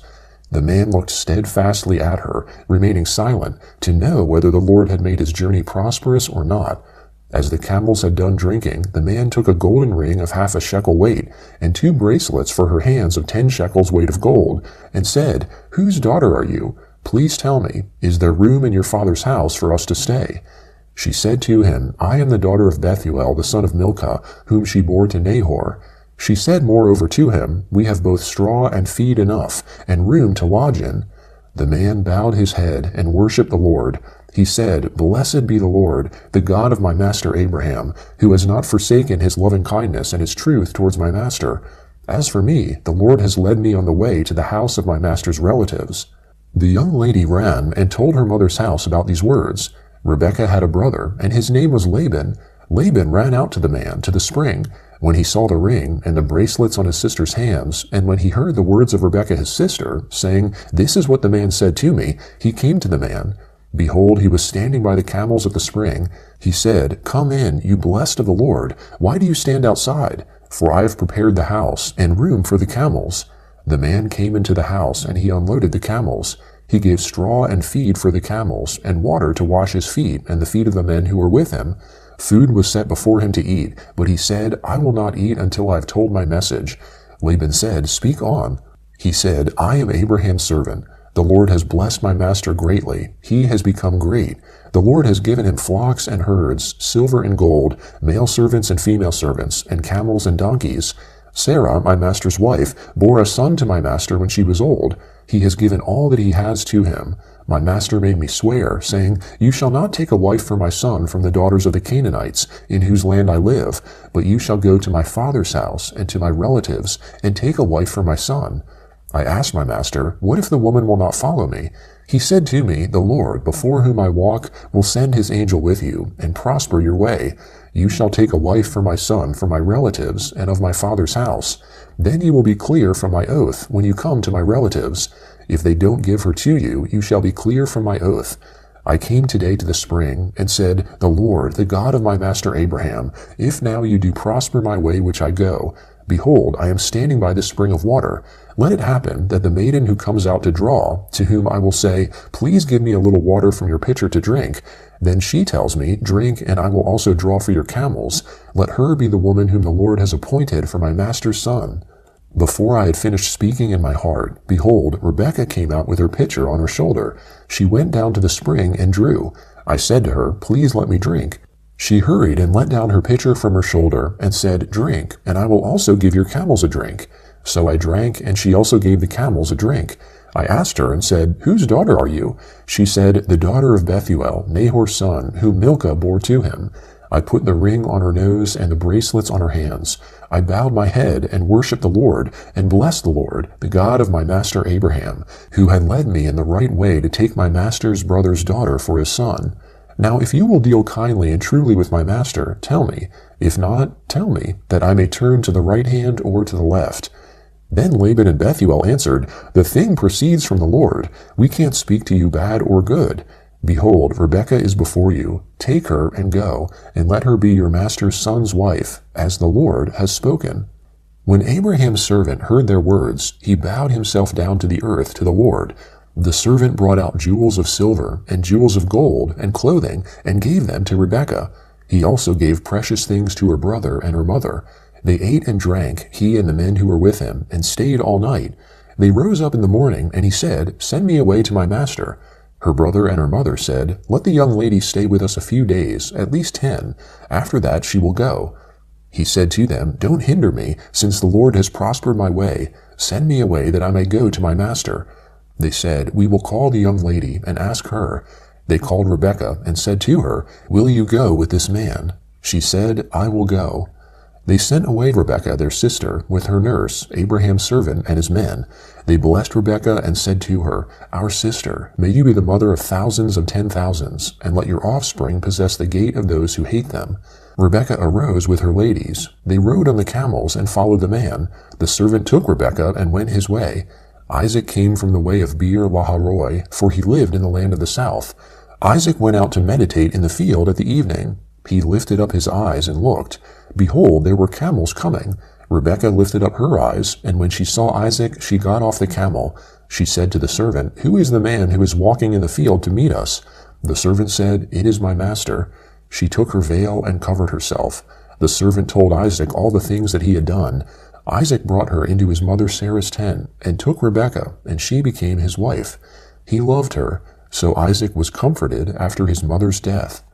Abraham took another wife, and her name was Keturah. She bore him Zimran, Jokshan, Medan, Midian, Ishbak, and Shua. Jokshan became the father of Sheba and Dedan.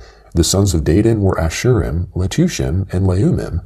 The sons of Midian were Ephah, Aphir, Hanok, Abida, and Eldah. All these were the children of Keturah. Abraham gave all that he had to Isaac, but Abraham gave gifts to the sons of Abraham's concubines. While he still lived, he sent them away from Isaac his son, eastward to the east country. These are the days of the years of Abraham's life which he lived, 175 years.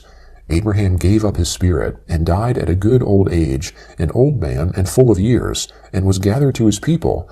Isaac and Ishmael, his sons, buried him in the cave of Machpelah, in the field of Ephron, the son of Zohar the Hittite, which is near Mamre, the field which Abraham purchased from the children of Heth. Abraham was buried there with Sarah, his wife. After the death of Abraham, God blessed Isaac, his son. Isaac lived by Beer Laharoi. Now this is the history of the generations of Ishmael, Abraham's son, whom Hagar the Egyptian, Sarah's servant, bore to Abraham. These are the names of the sons of Ishmael, by their names, according to the order of their birth. The firstborn of Ishmael, Nebaioth, then Kedar, Adbeel, Mibsam, Mishma, Duma, Massa, Hadad, Tema, Jeter, Naphish, and Kedemah. These are the sons of Ishmael, and these are their names, by their villages and by their encampments, 12 princes, according to their nations. These are the years of the life of Ishmael, 137 years. He gave up his spirit and died, and was gathered to his people. They lived from Havilah to Shur, that is before Egypt, as you go towards Assyria. He lived opposite all his relatives. This is the history of the generations of Isaac, Abraham's son. Abraham became the father of Isaac. Isaac was 40 years old when he took Rebekah, the daughter of Bethuel the Syrian of Paddan Aram, the sister of Laban the Syrian, to be his wife. Isaac entreated the Lord for his wife, because she was barren. The Lord was entreated by him, and Rebekah his wife conceived. The children struggled together within her. She said, If it is like this, why do I live? She went to inquire of the Lord. The Lord said to her, 2 nations are in your womb. 2 peoples will be separated from your body. The one people will be stronger than the other people. The elder will serve the younger. When her days to be delivered were fulfilled, behold, there were twins in her womb. The first came out red all over, like a hairy garment. They named him Esau. After that, his brother came out, and his hand had hold on Esau's heel. He was named Jacob. Isaac was 60 years old when she bore them. The boys grew. Esau was a skillful hunter, a man of the field. Jacob was a quiet man, living in tents. Now Isaac loved Esau, because he ate his venison. Rebekah loved Jacob. Jacob boiled stew. Esau came in from the field, and he was famished. Esau said to Jacob, Please feed me with some of that red stew, for I am famished. Therefore his name was called Edom. Jacob said, First, sell me your birthright. Esau said, Behold, I am about to die. What good is the birthright to me? Jacob said, Swear to me first. He swore to him. He sold his birthright to Jacob. Jacob gave Esau bread and lentil stew. He ate and drank, rose up, and went his way. So Esau despised his birthright. There was a famine in the land, in addition to the first famine that was in the days of Abraham. Isaac went to Abimelech, king of the Philistines, to Gerar. The Lord appeared to him and said, Don't go down into Egypt. Live in the land I will tell you about. Live in this land, and I will be with you, and will bless you. For I will give to you and to your offspring all these lands, and I will establish the oath which I swore to Abraham your father. I will multiply your offspring as the stars of the sky, and will give all these lands to your offspring. In your offspring all the nations of the earth will be blessed, because Abraham obeyed my voice and kept my requirements, my commandments, my statutes, and my laws. Isaac lived in Gerar. The men of the place asked him about his wife. He said, "She is my sister," for he was afraid to say, "my wife," lest, he thought, the men of the place might kill me for Rebekah, because she is beautiful to look at. When he had been there a long time, Abimelech king of the Philistines looked out at a window, and saw, and behold, Isaac was caressing Rebekah, his wife. Abimelech called Isaac, and said, "Behold, surely she is your wife. Why did you say, 'She is my sister'?" Isaac said to him, "Because I said, lest I die because of her." Abimelech said, "What is this you have done to us? One of the people might easily have lain with your wife, and you would have brought guilt on us." Abimelech commanded all the people, saying, "He who touches this man or his wife will surely be put to death." Isaac sowed in that land, and reaped in the same year 100 times what he planted. The Lord blessed him. The man grew great, and grew more and more, until he became very great. He had possessions of flocks, possessions of herds, and a great household. The Philistines envied him. Now all the wells which his father's servants had dug in the days of Abraham his father, the Philistines had stopped, and filled with earth. Abimelech said to Isaac, "Go away from us, for you are much mightier than we." Isaac departed from there, encamped in the valley of Gerar, and lived there. Isaac dug again the wells of water, which they had dug in the days of Abraham his father, for the Philistines had stopped them after the death of Abraham. He called their names after the names by which his father had called them. Isaac's servants dug in the valley, and found there a well of flowing water. The herdsmen of Gerar argued with Isaac's herdsmen, saying, "The water is ours." So he called the name of the well Esek, because they contended with him. They dug another well, and they argued over that also, so he called its name Sitnah. He left that place and dug another well. They didn't argue over that one, so he called it Rehoboth. He said, "For now the Lord has made room for us, and we will be fruitful in the land." He went up from there to Beersheba. The Lord appeared to him the same night, and said, "I am the God of Abraham your father. Don't be afraid, for I am with you, and will bless you, and multiply your offspring for my servant Abraham's sake." He built an altar there, and called on the Lord's name, and pitched his tent there. There Isaac's servants dug a well. Then Abimelech went to him from Gerar, with Ahuzath his friend, and Phicol the captain of his army. Isaac said to them, "Why have you come to me, since you hate me, and have sent me away from you?" They said, "We saw plainly that the Lord was with you. We said, 'Let there now be an oath between us, even between us and you, and let's make a covenant with you, that you will do us no harm, as we have not touched you, and as we have done to you nothing but good, and have sent you away in peace. You are now the blessed of the Lord.'" He made them a feast, and they ate and drank. They rose up sometime in the morning, and swore an oath to one another. Isaac sent them away, and they departed from him in peace. The same day Isaac's servants came and told him concerning the well which they had dug, and said to him, "We have found water." He called it Sheba. Therefore the name of the city is Beersheba to this day. When Esau was 40 years old, he took as wife Judith, the daughter of Beeri the Hittite, and Basemath, the daughter of Elon the Hittite. They grieved Isaac's and Rebekah's spirits. When Isaac was old, and his eyes were dim so that he could not see, he called Esau his elder son, and said to him, "My son?" He said to him, "Here I am." He said, "See now, I am old. I don't know the day of my death. Now therefore, please take your weapons, your quiver and your bow, and go out to the field, and get me venison. Make me savory food, such as I love, and bring it to me, that I may eat, and that my soul may bless you before I die." Rebekah heard when Isaac spoke to Esau his son. Esau went to the field to hunt for venison, and to bring it. Rebekah spoke to Jacob her son, saying, "Behold, I heard your father speak to Esau your brother, saying, 'Bring me venison, and make me savory food, that I may eat, and bless you before the Lord before my death.' Now therefore, my son, obey my voice according to that which I command you. Go now to the flock, and get me 2 good young goats from there. I will make them savory food for your father, such as he loves. You shall bring it to your father, that he may eat, so that he may bless you before his death." Jacob said to Rebekah his mother, "Behold, Esau my brother is a hairy man, and I am a smooth man. What if my father touches me? I will seem to him as a deceiver, and I would bring a curse on myself, and not a blessing." His mother said to him, "Let your curse be on me, my son. Only obey my voice, and go get them for me." He went and got them, and brought them to his mother. His mother made savory food, such as his father loved. Rebekah took the good clothes of Esau, her elder son, which were with her in the house, and put them on Jacob, her younger son. She put the skins of the young goats on his hands, and on the smooth of his neck. She gave the savory food and the bread, which she had prepared, into the hand of her son Jacob. He came to his father, and said, "My father." He said, "Here am I. Who are you, my son?" Jacob said to his father, "I am Esau, your firstborn. I have done what you asked me to do. Please arise, sit, and eat of my venison, that your soul may bless me." Isaac said to his son, "How is it that you have found it so quickly, my son?" He said, "Because the Lord your God gave me success."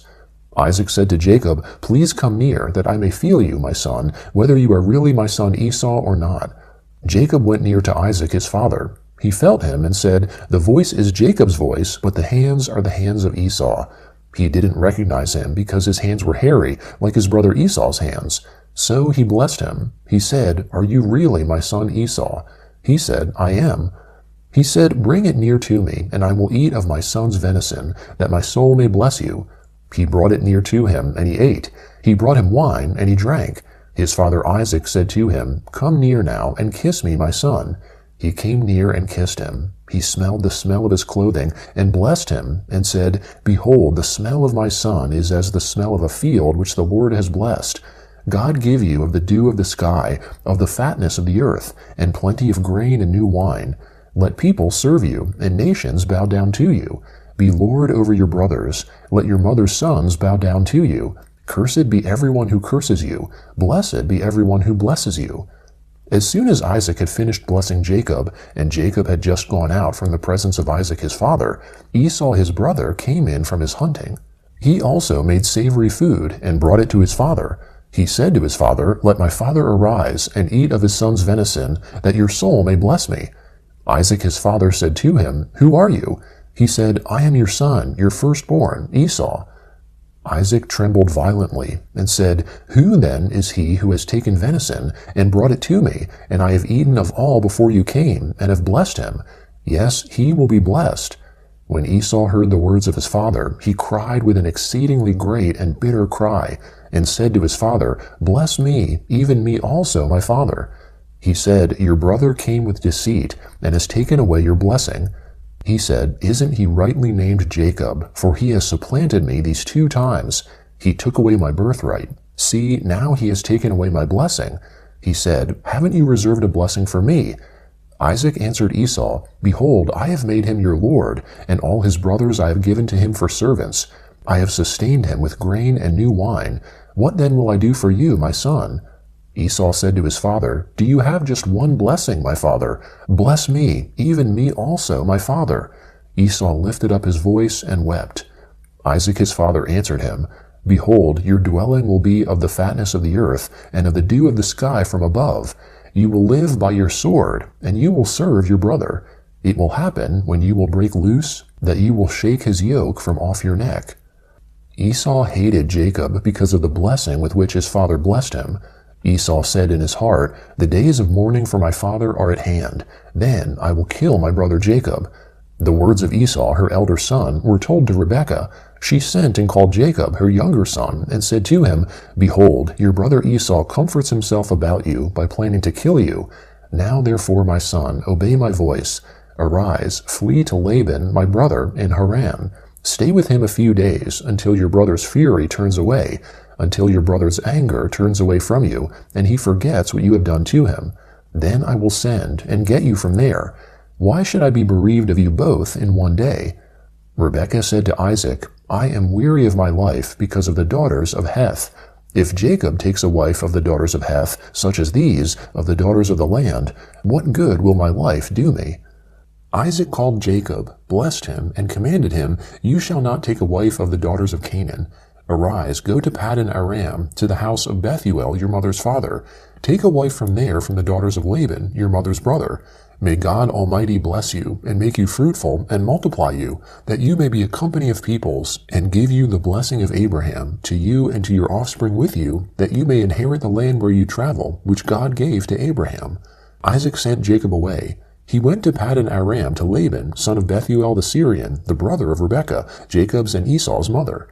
Now Esau saw that Isaac had blessed Jacob and sent him away to Paddan Aram to take him a wife from there, and that as he blessed him, he gave him a command, saying, You shall not take a wife of the daughters of Canaan.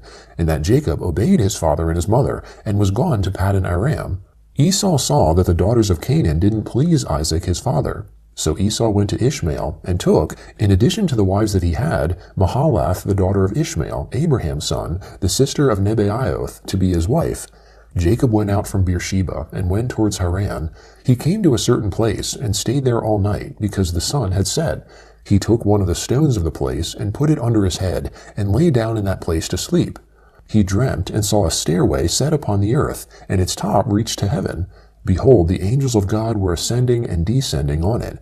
Behold, the Lord stood above it, and said, I am the Lord, the God of Abraham your father, and the God of Isaac. I will give the land you lie on to you and to your offspring. Your offspring will be as the dust of the earth, and you will spread abroad to the west, and to the east, and to the north, and to the south. In you and in your offspring all the families of the earth will be blessed. Behold, I am with you, and will keep you wherever you go, and will bring you again into this land. For I will not leave you until I have done that which I have spoken of to you. Jacob awakened out of his sleep, and he said, Surely the Lord is in this place, and I didn't know it. He was afraid, and said, How awesome this place is! This is none other than God's house, and this is the gate of heaven. Jacob rose up early in the morning, and took the stone that he had put under his head, and set it up for a pillar, and poured oil on its top. He called the name of that place Bethel, but the name of the city was Luz at the first. Jacob vowed a vow, saying, If God will be with me, and will keep me in this way that I go, and will give me bread to eat, and clothing to put on, so that I come again to my father's house in peace, and the Lord will be my God, then this stone, which I have set up for a pillar, will be God's house. Of all that you give me, I will surely give a tenth to you. Then Jacob went on his journey, and came to the land of the children of the east. He looked, and saw a well in the field, and saw 3 flocks of sheep lying there by it. For out of that well they watered the flocks. The stone on the well's mouth was large. There all the flocks were gathered. They rolled the stone from the well's mouth, and watered the sheep, and put the stone back on the well's mouth in its place. Jacob said to them, My relatives, where are you from? They said, We are from Haran. He said to them, Do you know Laban, the son of Nahor? They said, We know him. He said to them, Is it well with him? They said, It is well. See, Rachel, his daughter, is coming with the sheep. He said, Behold, it is still the middle of the day, not time to gather the livestock together. Water the sheep, and go and feed them. They said, We can't, until all the flocks are gathered together, and they roll the stone from the well's mouth. Then we will water the sheep. While he was yet speaking with them, Rachel came with her father's sheep, for she kept them. When Jacob saw Rachel, the daughter of Laban, his mother's brother, and the sheep of Laban, his mother's brother, Jacob went near, and rolled the stone from the well's mouth, and watered the flock of Laban, his mother's brother. Jacob kissed Rachel, and lifted up his voice, and wept. Jacob told Rachel that he was her father's relative, and that he was Rebekah's son. She ran and told her father. When Laban heard the news of Jacob, his sister's son, he ran to meet Jacob, and embraced him, and kissed him, and brought him to his house. Jacob told Laban all these things. Laban said to him, Surely you are my bone and my flesh. Jacob stayed with him for a month. Laban said to Jacob, Because you are my relative, should you therefore serve me for nothing? Tell me, what will your wages be? Laban had 2 daughters. The name of the elder was Leah, and the name of the younger was Rachel. Leah's eyes were weak, but Rachel was beautiful in form and attractive. Jacob loved Rachel. He said, I will serve you 7 years for Rachel, your younger daughter. Laban said, It is better that I give her to you than that I should give her to another man. Stay with me. Jacob served 7 years for Rachel. They seemed to him but a few days, for the love he had for her. Jacob said to Laban, Give me my wife, for my days are fulfilled, that I may go in to her. Laban gathered together all the men of the place, and made a feast. In the evening he took Leah his daughter, and brought her to Jacob. He went in to her. Laban gave Zilpah his servant to his daughter Leah for a servant. In the morning, behold, it was Leah. He said to Laban, What is this you have done to me? Didn't I serve you for Rachel? Why then have you deceived me? Laban said, It is not done so in our place, to give the younger before the firstborn. Fulfill the week of this one, and we will give you the other also for the service which you will serve with me for 7 more years. Jacob did so, and fulfilled her week. He gave him Rachel his daughter as wife. Laban gave Bilhah his servant to his daughter Rachel to be her servant. He went in also to Rachel, and he loved also Rachel more than Leah, and served with him 7 more years. The Lord saw that Leah was hated, and he opened her womb, but Rachel was barren. Leah conceived and bore a son, and she named him Reuben. For she said, Because the Lord has looked at my affliction, for now my husband will love me. She conceived again and bore a son, and said, Because the Lord has heard that I am hated, he has therefore given me this son also. She named him Simeon. She conceived again and bore a son. She said, Now this time my husband will be joined to me, because I have borne him 3 sons. Therefore his name was called Levi. She conceived again and bore a son. She said, This time I will praise the Lord. Therefore she named him Judah. Then she stopped bearing. When Rachel saw that she bore Jacob no children, Rachel envied her sister. She said to Jacob, Give me children, or else I will die. Jacob's anger burned against Rachel, and he said, Am I in God's place, who has withheld from you the fruit of the womb? She said, Behold, my maid Bilhah, go into her, that she may bear on my knees, and I also may obtain children by her. She gave him Bilhah her servant as wife, and Jacob went in to her. Bilhah conceived and bore Jacob a son. Rachel said, God has judged me, and has also heard my voice, and has given me a son. Therefore she called his name Dan. Bilhah, Rachel's servant, conceived again, and bore Jacob a second son. Rachel said, I have wrestled with my sister with mighty wrestlings, and have prevailed. She named him Naphtali. When Leah saw that she had finished bearing, she took Zilpah, her servant, and gave her to Jacob as a wife. Zilpah, Leah's servant, bore Jacob a son. Leah said, How fortunate! She named him Gad. Zilpah, Leah's servant, bore Jacob a second son. Leah said, Happy am I, for the daughters will call me happy. She named him Asher. Reuben went in the days of wheat harvest, and found mandrakes in the field, and brought them to his mother Leah. Then Rachel said to Leah, Please give me some of your son's mandrakes. Leah said to her, Is it a small matter that you have taken away my husband? Would you take away my son's mandrakes also? Rachel said, Therefore he will lie with you tonight for your son's mandrakes. Jacob came from the field in the evening, and Leah went out to meet him, and said, You must come in to me, for I have surely hired you with my son's mandrakes. He lay with her that night. God listened to Leah, and she conceived, and bore Jacob a 5th son. Leah said, God has given me my hire, because I gave my servant to my husband. She named him Issachar. Leah conceived again, and bore a 6th son to Jacob. Leah said, God has endowed me with a good dowry. Now my husband will live with me, because I have borne him 6 sons. She named him Zebulun. Afterwards she bore a daughter, and named her Dinah. God remembered Rachel, and God listened to her, and opened her womb. She conceived, bore a son, and said, God has taken away my reproach. She named him Joseph, saying, May the Lord add another son to me. When Rachel had borne Joseph, Jacob said to Laban, Send me away, that I may go to my own place, and to my country. Give me my wives and my children, for whom I have served you, and let me go, for you know my service with which I have served you. Laban said to him, If now I have found favor in your eyes, stay here, for I have divined that the Lord has blessed me for your sake. He said, Appoint me your wages, and I will give it. Jacob said to him, You know how I have served you, and how your livestock have fared with me. For it was little which you had before I came, and it is increased to a multitude. The Lord has blessed you wherever I turned. Now when will I provide for my own house also? Laban said, What shall I give you? Jacob said, You shall not give me anything. If you will do this thing for me, I will again feed your flock and keep it.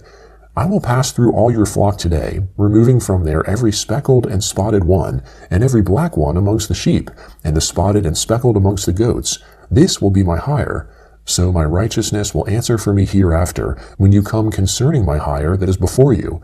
Every one that is not speckled and spotted amongst the goats, and black amongst the sheep, that might be with me, will be considered stolen. Laban said, Behold, let it be according to your word.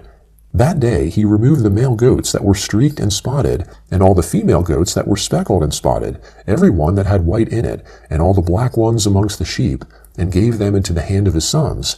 He set 3 days' journey between himself and Jacob fed the rest of Laban's flocks. Jacob took to himself rods of fresh poplar, almond, and plane tree, peeled white streaks in them, and made the white appear which was in the rods. He set the rods which he had peeled opposite the flocks in the watering troughs, where the flocks came to drink. They conceived when they came to drink. The flocks conceived before the rods, and the flocks produced streaked, speckled, and spotted. Jacob separated the lambs and set the faces of the flocks towards the streaked and all the black in Laban's flock. He put his own droves apart and didn't put them into Laban's flock. Whenever the stronger of the flock conceived, Jacob laid the rods in front of the eyes of the flock in the watering troughs, that they might conceive amongst the rods. But when the flock were feeble, he didn't put them in. So the feebler were Laban's, and the stronger Jacob's. The man increased exceedingly, and had large flocks, female servants and male servants, and camels and donkeys. Jacob heard Laban's sons' words, saying, Jacob has taken away all that was our father's. He has obtained all this wealth from that which was our father's. Jacob saw the expression on Laban's face, and behold, it was not towards him as before. The Lord said to Jacob, Return to the land of your fathers, and to your relatives, and I will be with you. Jacob sent and called Rachel and Leah to the field to his flock, and said to them, I see the expression on your father's face, that it is not towards me as before, but the God of my father has been with me. You know that I have served your father with all of my strength.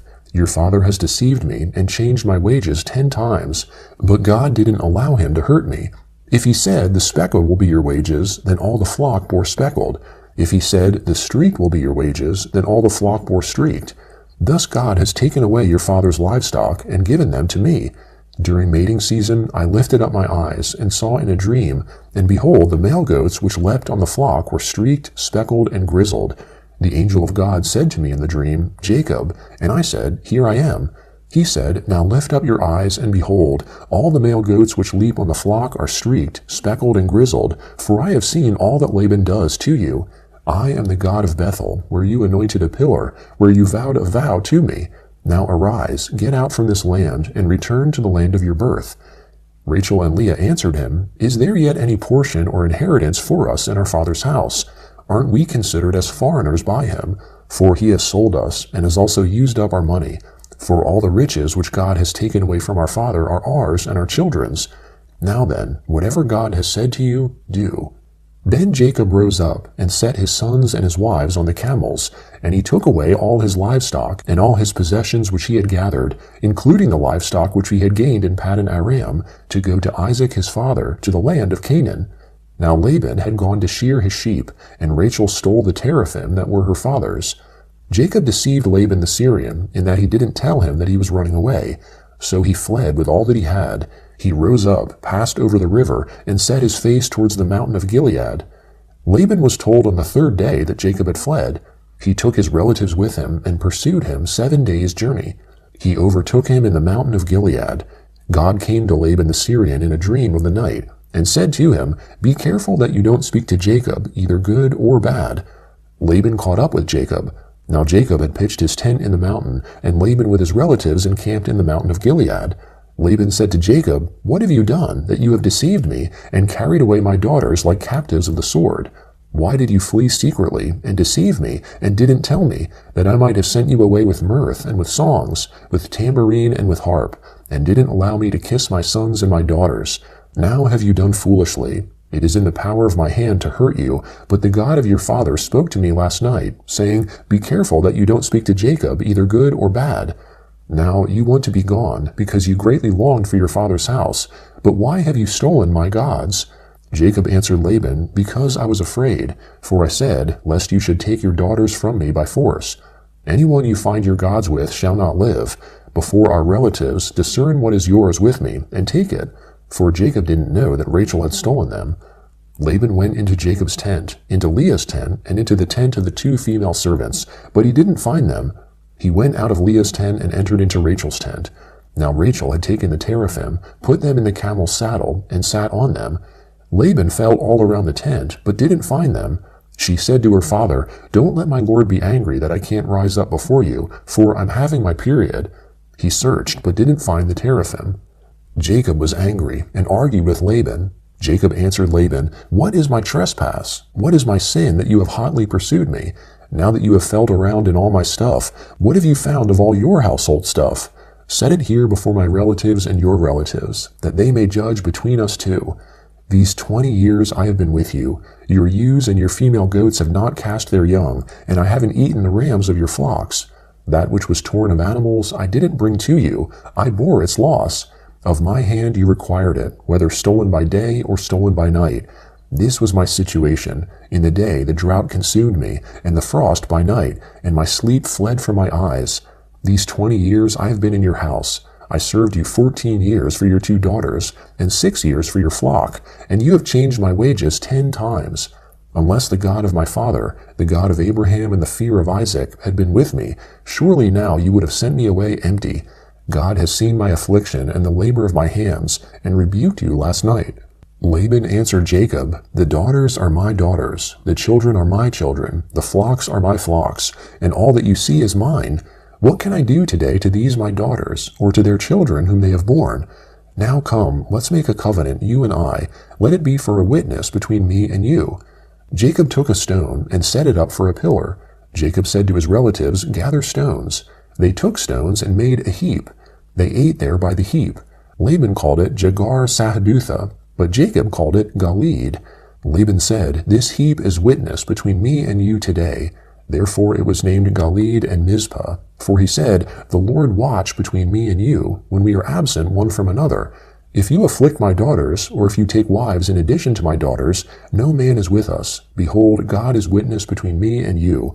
Laban said to Jacob, "See this heap, and see the pillar which I have set between me and you. May this heap be a witness, and the pillar be a witness, that I will not pass over this heap to you, and that you will not pass over this heap and this pillar to me for harm. The God of Abraham and the God of Nahor, the God of their father, judge between us." Then Jacob swore by the fear of his father Isaac. Jacob offered a sacrifice in the mountain, and called his relatives to eat bread. They ate bread, and stayed all night in the mountain. Early in the morning Laban rose up, and kissed his sons and his daughters, and blessed them. Laban departed, and returned to his place. Jacob went on his way, and the angels of God met him. When he saw them, Jacob said, "This is God's army." He called the name of that place Mahanaim. Jacob sent messengers in front of him to Esau, his brother, to the land of Seir, the field of Edom. He commanded them, saying, "This is what you shall tell my lord Esau. This is what your servant Jacob says. I have lived as a foreigner with Laban, and stayed until now. I have cattle, donkeys, flocks, male servants, and female servants. I have sent to tell my lord, that I may find favor in your sight." The messengers returned to Jacob, saying, "We came to your brother Esau. He is coming to meet you, and 400 men are with him." Then Jacob was greatly afraid, and was distressed. He divided the people who were with him, along with the flocks, the herds, and the camels, into 2 companies. He said, "If Esau comes to the one company, and strikes it, then the company which is left will escape." Jacob said, "God of my father Abraham, and God of my father Isaac, the Lord, who said to me, 'Return to your country and to your relatives, and I will do you good.' I am not worthy in the least of all the loving kindnesses, and of all the truth which you have shown to your servant. For with just my staff I crossed over this Jordan, and now I have become 2 companies. Please deliver me from the hand of my brother, from the hand of Esau, for I fear him, lest he come and strike me and the mothers with the children. You said, 'I will surely do you good, and make your offspring as the sand of the sea, which can't be counted, because there are so many.'" He, that is, Jacob, stayed there that night, and took from that which he had with him a present for Esau his brother, 200 female goats and 20 male goats, 200 ewes and 20 rams, 30 milk camels and their colts, 40 cows, 10 bulls, 20 female donkeys, and 10 foals. He delivered them into the hands of his servants, every herd by itself, and said to his servants, "Pass over before me, and put a space between herd and herd." He commanded the foremost, saying, "When Esau, my brother, meets you, and asks you, saying, 'Whose are you? Where are you going? Whose are these before you?' Then you shall say, 'They are your servant Jacob's. It is a present sent to my lord Esau. Behold, he also is behind us.'" He commanded also the second and the third, and all that followed the herds, saying, "This is how you shall speak to Esau when you find him. You shall say, not only that, but behold, your servant Jacob is behind us. For, he said, I will appease him with the present that goes before me, and afterward I will see his face. Perhaps he will accept me." So the present passed over before him, and he himself stayed that night in the camp. He rose up that night, and took his 2 wives and his 2 servants, and his 11 sons, and crossed over the ford of the Jabbok. He took them and sent them over the stream, and sent over that which he had. Jacob was left alone, and wrestled with a man there until the breaking of the day. When he saw that he didn't prevail against him, the man touched the hollow of his thigh, and the hollow of Jacob's thigh was strained as he wrestled. The man said, "Let me go, for the day breaks." Jacob said, "I won't let you go, unless you bless me." He said to him, "What is your name?" He said, "Jacob." He said, "Your name will no longer be called Jacob, but Israel, for you have fought with God and with men, and have prevailed." Jacob asked him, "Please tell me your name." He said, "Why is it that you ask what my name is?" So he blessed him there. Jacob called the name of the place Peniel, for he said, "I have seen God face to face, and my life is preserved." The sun rose on him as he passed over Peniel, and he limped because of his thigh. Therefore the children of Israel don't eat the sinew of the hip, which is on the hollow of the thigh, to this day, because he touched the hollow of Jacob's thigh in the sinew of the hip. Jacob lifted up his eyes and looked, and behold, Esau was coming, and with him 400 men. He divided the children between Leah, Rachel, and the 2 servants. He put the servants and their children in front, Leah and her children after, and Rachel and Joseph at the rear. He himself passed over in front of them, and bowed himself to the ground 7 times, until he came near to his brother. Esau ran to meet him, embraced him, fell on his neck, kissed him, and they wept. He lifted up his eyes, and saw the women and the children, and he said, "Who are these with you?" He said, "The children whom God has graciously given your servant." Then the servants came near with their children, and they bowed themselves. Leah also and her children came near, and bowed themselves. After them, Joseph came near with Rachel, and they bowed themselves. Esau said, "What do you mean by all this company which I met?" Jacob said, "To find favor in the sight of my Lord." Esau said, "I have enough, my brother. Let that which you have be yours." Jacob said, "Please, no. If I have found favor in your sight, then receive my present at my hand, because I have seen your face, as one sees the face of God, and you were pleased with me. Please take the gift that I brought to you, because God has dealt graciously with me, and because I have enough." He urged him, and he took it. Esau said, "Let's take our journey, and let's go, and I will go before you." Jacob said to him, "My Lord knows that the children are tender, and that the flocks and herds with me have their young, and if they overdrive them one day, all the flocks will die. Please let my Lord pass over before his servant, and I will lead on gently, according to the pace of the livestock that are before me, and according to the pace of the children, until I come to my Lord to Seir." Esau said, "Let me now leave with you some of the people who are with me." He said, "Why? Let me find favor in the sight of my Lord." So Esau returned that day on his way to Seir. Jacob traveled to Succoth, built himself a house, and made shelters for his livestock. Therefore the name of the place is called Succoth. Jacob came in peace to the city of Shechem, which is in the land of Canaan, when he came from Paddan Aram, and encamped before the city. He bought the parcel of ground where he had spread his tent, at the hand of the children of Hamor, Shechem's father, for 100 pieces of money. He erected an altar there, and called it El Elohe Israel. Dinah, the daughter of Leah, whom she bore to Jacob, went out to see the daughters of the land. Shechem, the son of Hamor the Hivite, the prince of the land, saw her. He took her, lay with her, and humbled her. His soul joined to Dinah, the daughter of Jacob, and he loved the young lady, and spoke kindly to the young lady. Shechem spoke to his father, Hamor, saying, "Get me this young lady as a wife." Now Jacob heard that he had defiled Dinah, his daughter, and his sons were with his livestock in the field. Jacob held his peace until they came. Hamor, the father of Shechem, went out to Jacob to talk with him. The sons of Jacob came in from the field when they heard it. The men were grieved, and they were very angry, because he had done folly in Israel in lying with Jacob's daughter, a thing that ought not to be done. Hamor talked with them. "The soul of my son, Shechem, longs for your daughter. Please give her to him as a wife. Make marriages with us. Give your daughters to us, and take our daughters for yourselves. You shall dwell with us, and the land will be before you. Live and trade in it, and get possessions in it." Shechem said to her father and to her brothers, "Let me find favor in your eyes, and whatever you will tell me I will give. Ask me a great amount for a dowry, and I will give whatever you ask of me, but give me the young lady as a wife." The sons of Jacob answered Shechem and Hamor his father with deceit when they spoke, because he had defiled Dinah their sister, and said to them, "We can't do this thing, to give our sister to one who is uncircumcised, for that is a reproach to us. Only on this condition will we consent to you. If you will be as we are, that every male of you be circumcised, then will we give our daughters to you, and we will take your daughters to us, and we will dwell with you, and we will become one people.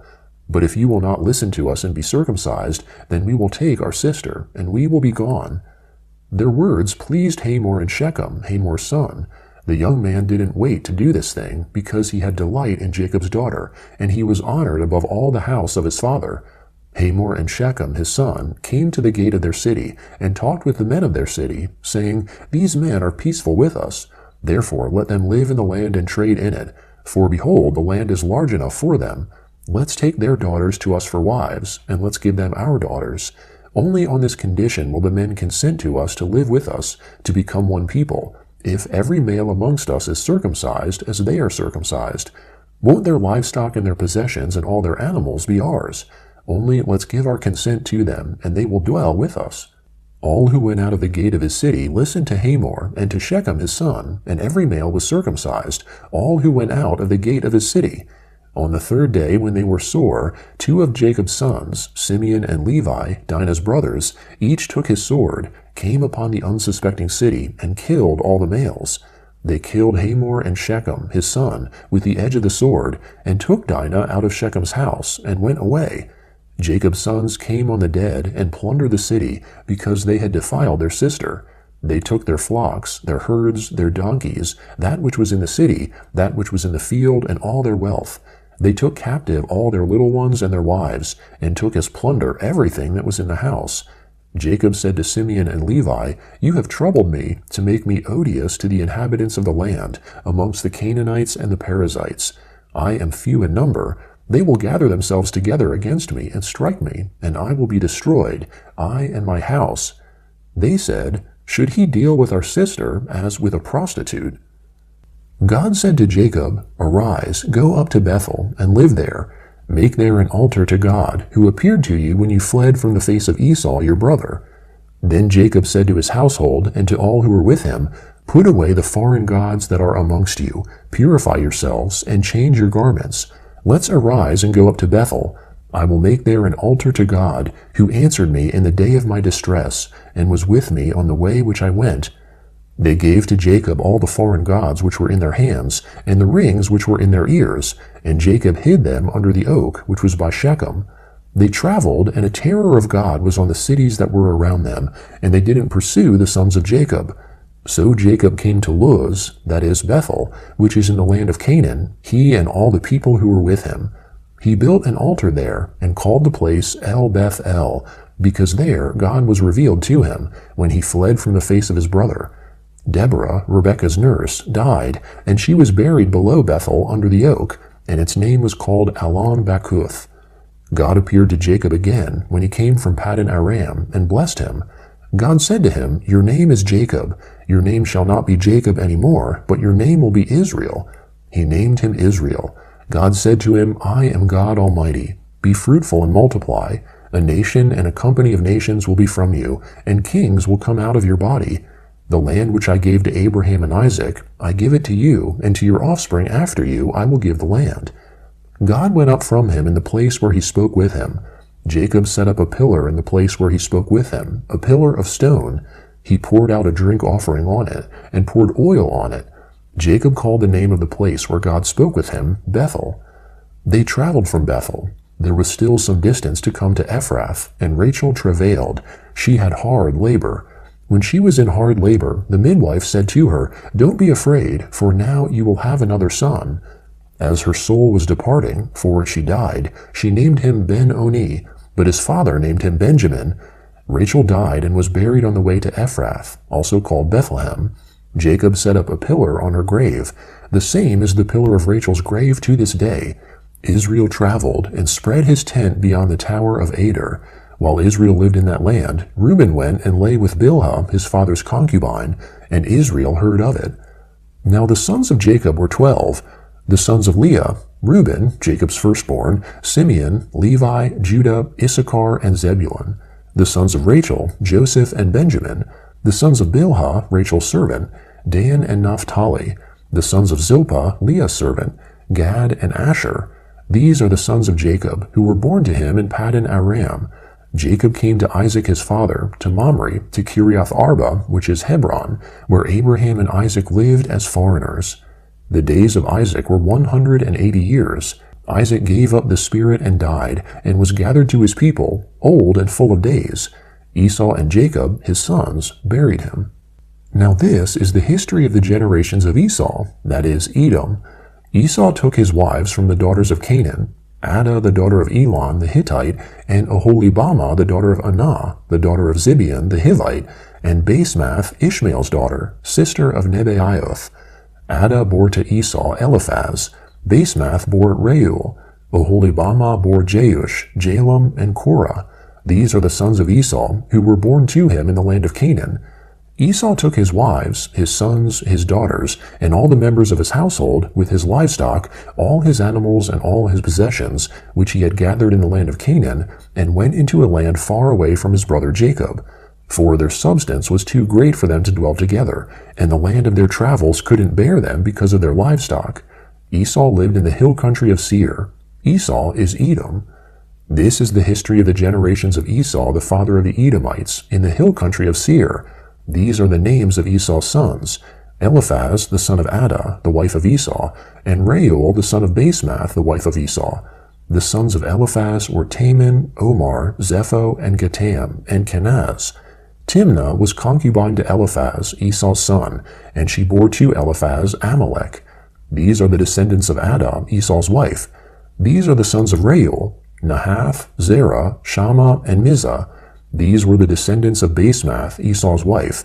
These were the sons of Oholibamah, the daughter of Anah, the daughter of Zibeon, Esau's wife. She bore to Esau Jeush, Jalam, and Korah. These are the chiefs of the sons of Esau, the sons of Eliphaz, the firstborn of Esau: Chief Taman, Chief Omar, Chief Zepho, Chief Kenaz, Chief Korah, Chief Gatam, Chief Amalek. These are the chiefs who came to Eliphaz in the land of Edom. These are the sons of Adah. These are the sons of Reuel, Esau's son: Chief Nahath, Chief Zerah, Chief Shammah, Chief Mizah. These are the chiefs who came to Reuel in the land of Edom. These are the sons of Basemath, Esau's wife. These are the sons of Oholibamah, Esau's wife: Chief Jeush, Chief Jalam, Chief Korah. These are the chiefs who came to Oholibamah, the daughter of Anah, Esau's wife. These are the sons of Esau, that is, Edom, and these are their chiefs. These are the sons of Seir the Horite, the inhabitants of the land: Lotan, Shobal, Zibeon, Anah, Dishon, Ezer, and Dishon. These are the chiefs who came of the Horites, the children of Seir in the land of Edom. The children of Lotan were Hori and Haman. Lotan's sister was Timnah. These are the children of Shobal: Alvan, Manahath, Abal, Shepho, and Onam. These are the children of Zibeon: Aiah and Anah. This is Anah who found the hot springs in the wilderness, as he fed the donkeys of Zibeon his father. These are the children of Anah: Dishon and Oholibamah, the daughter of Anah. These are the children of Dishon: Hamdan, Eshban, Ithran, and Cheran. These are the children of Ezer: Bilhan, Zavan, and Akan. These are the children of Dishon: Uz and Aran. These are the chiefs who came of the Horites: Chief Lotan, Chief Shobal, Chief Zibeon, Chief Anah, Chief Dishon, Chief Ezer, and Chief Dishan. These are the chiefs who came of the Horites, according to their chiefs in the land of Seir. These are the kings who reigned in the land of Edom, before any king reigned over the children of Israel. Bela, the son of Beor, reigned in Edom. The name of his city was Dinhaba. Bela died, and Jobab, the son of Zerah of Basra, reigned in his place. Jobab died, and Husham of the land of the Temanites reigned in his place. Husham died, and Hadad, the son of Bedad, who struck Midian in the field of Moab, reigned in his place. The name of his city was Avith. Hadad died, and Samlah of Masrekah reigned in his place. Samlah died, and Shaul of Rehoboth by the river reigned in his place. Shaul died, and Baal-Hanan the son of Akbor reigned in his place. Baal-Hanan the son of Akbor died, and Hadar reigned in his place. The name of his city was Pau. His wife's name was Mehetabel, the daughter of Matred, the daughter of Mezahab. These are the names of the chiefs who came from Esau, according to their families, after their places, and by their names: Chief Timnah, Chief Alva, Chief Jetheth, chief Oholibama, chief Elah, chief Pinon, chief Kenaz, chief Taman, chief Mibzar, chief Magdiel, and chief Iram. These are the chiefs of Edom, according to their habitations in the land of their possession. This is Esau, the father of the Edomites. Jacob lived in the land of his father's travels, in the land of Canaan. This is the history of the generations of Jacob. Joseph, being 17 years old, was feeding the flock with his brothers. He was a boy with the sons of Bilhah and Zilpah, his father's wives. Joseph brought an evil report of them to their father. Now Israel loved Joseph more than all his children, because he was the son of his old age, and he made him a tunic of many colors. His brothers saw that their father loved him more than all his brothers, and they hated him, and couldn't speak peaceably to him. Joseph dreamt a dream, and he told it to his brothers, and they hated him all the more. He said to them, "Please hear this dream which I have dreamt. For, behold, we were binding sheaves in the field, and behold, my sheaf arose, and also stood upright, and behold, your sheaves came around, and bowed down to my sheaf." His brothers asked him, "Will you indeed reign over us? Will you indeed have dominion over us?" They hated him all the more for his dreams and for his words. He dreamt yet another dream, and told it to his brothers, and said, "Behold, I have dreamt yet another dream. And behold, the sun and the moon and 11 stars bowed down to me." He told it to his father and to his brothers. His father rebuked him, and said to him, "What is this dream that you have dreamt? Will I and your mother and your brothers indeed come to bow ourselves down to the earth before you?" His brothers envied him, but his father kept this saying in mind. His brothers went to feed their father's flock in Shechem. Israel said to Joseph, "Aren't your brothers feeding the flock in Shechem? Come, and I will send you to them." He said to him, "Here I am." He said to him, "Go now, see whether it is well with your brothers, and well with the flock, and bring me word again." So he sent him out of the valley of Hebron, and he came to Shechem. A certain man found him, and behold, he was wandering in the field. The man asked him, "What are you looking for?" He said, "I am looking for my brothers. Tell me, please, where they are feeding the flock." The man said, "They have left here, for I heard them say, 'Let's go to Dothan.'" Joseph went after his brothers, and found them in Dothan.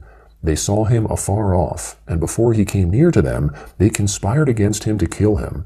They said to one another, "Behold, this dreamer comes. Come now, therefore, and let's kill him, and cast him into one of the pits, and we will say, 'An evil animal has devoured him.'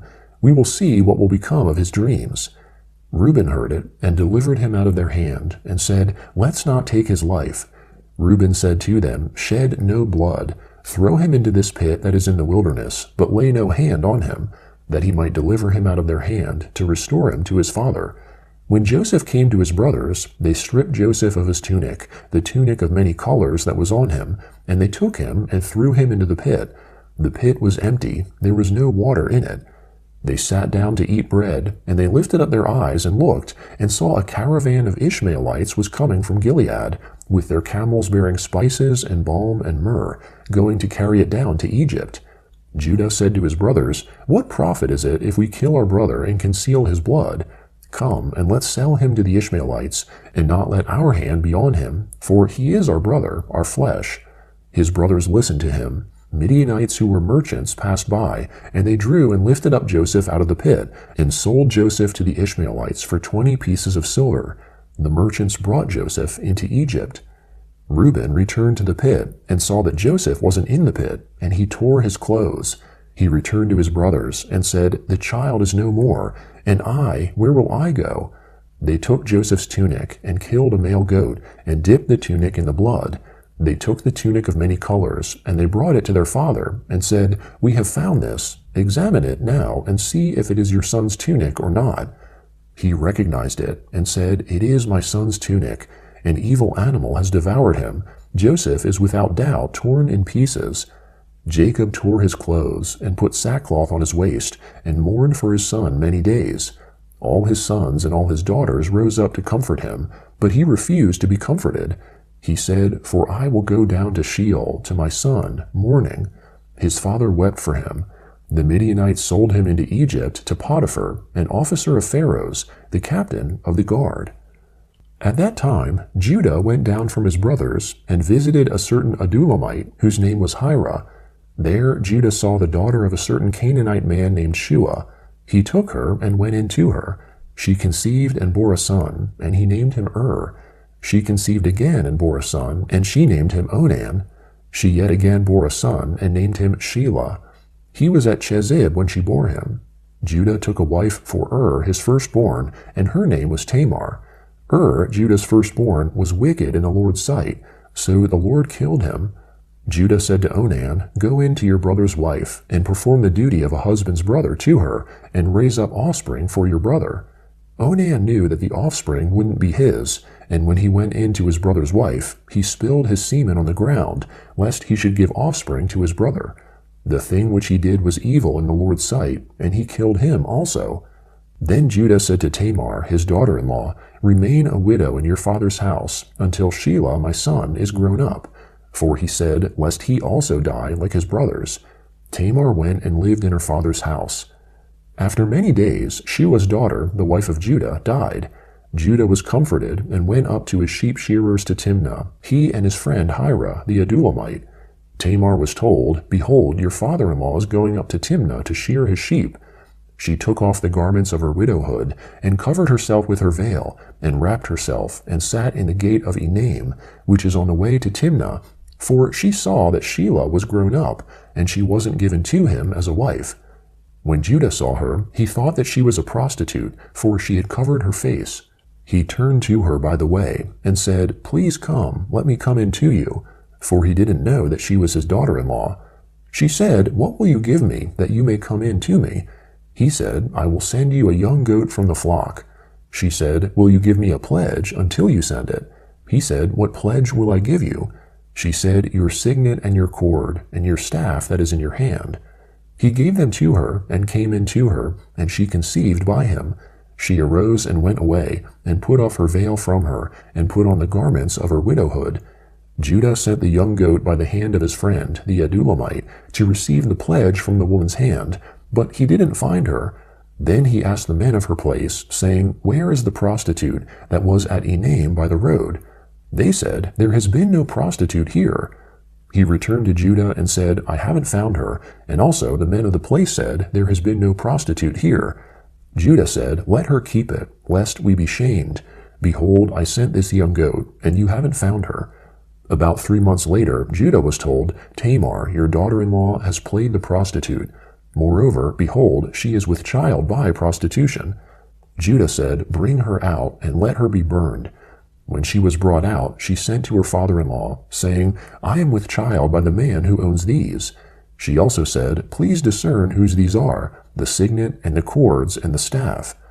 Judah acknowledged them, and said, "She is more righteous than I, because I didn't give her to Shelah my son." He knew her again no more. In the time of her travail, behold, twins were in her womb.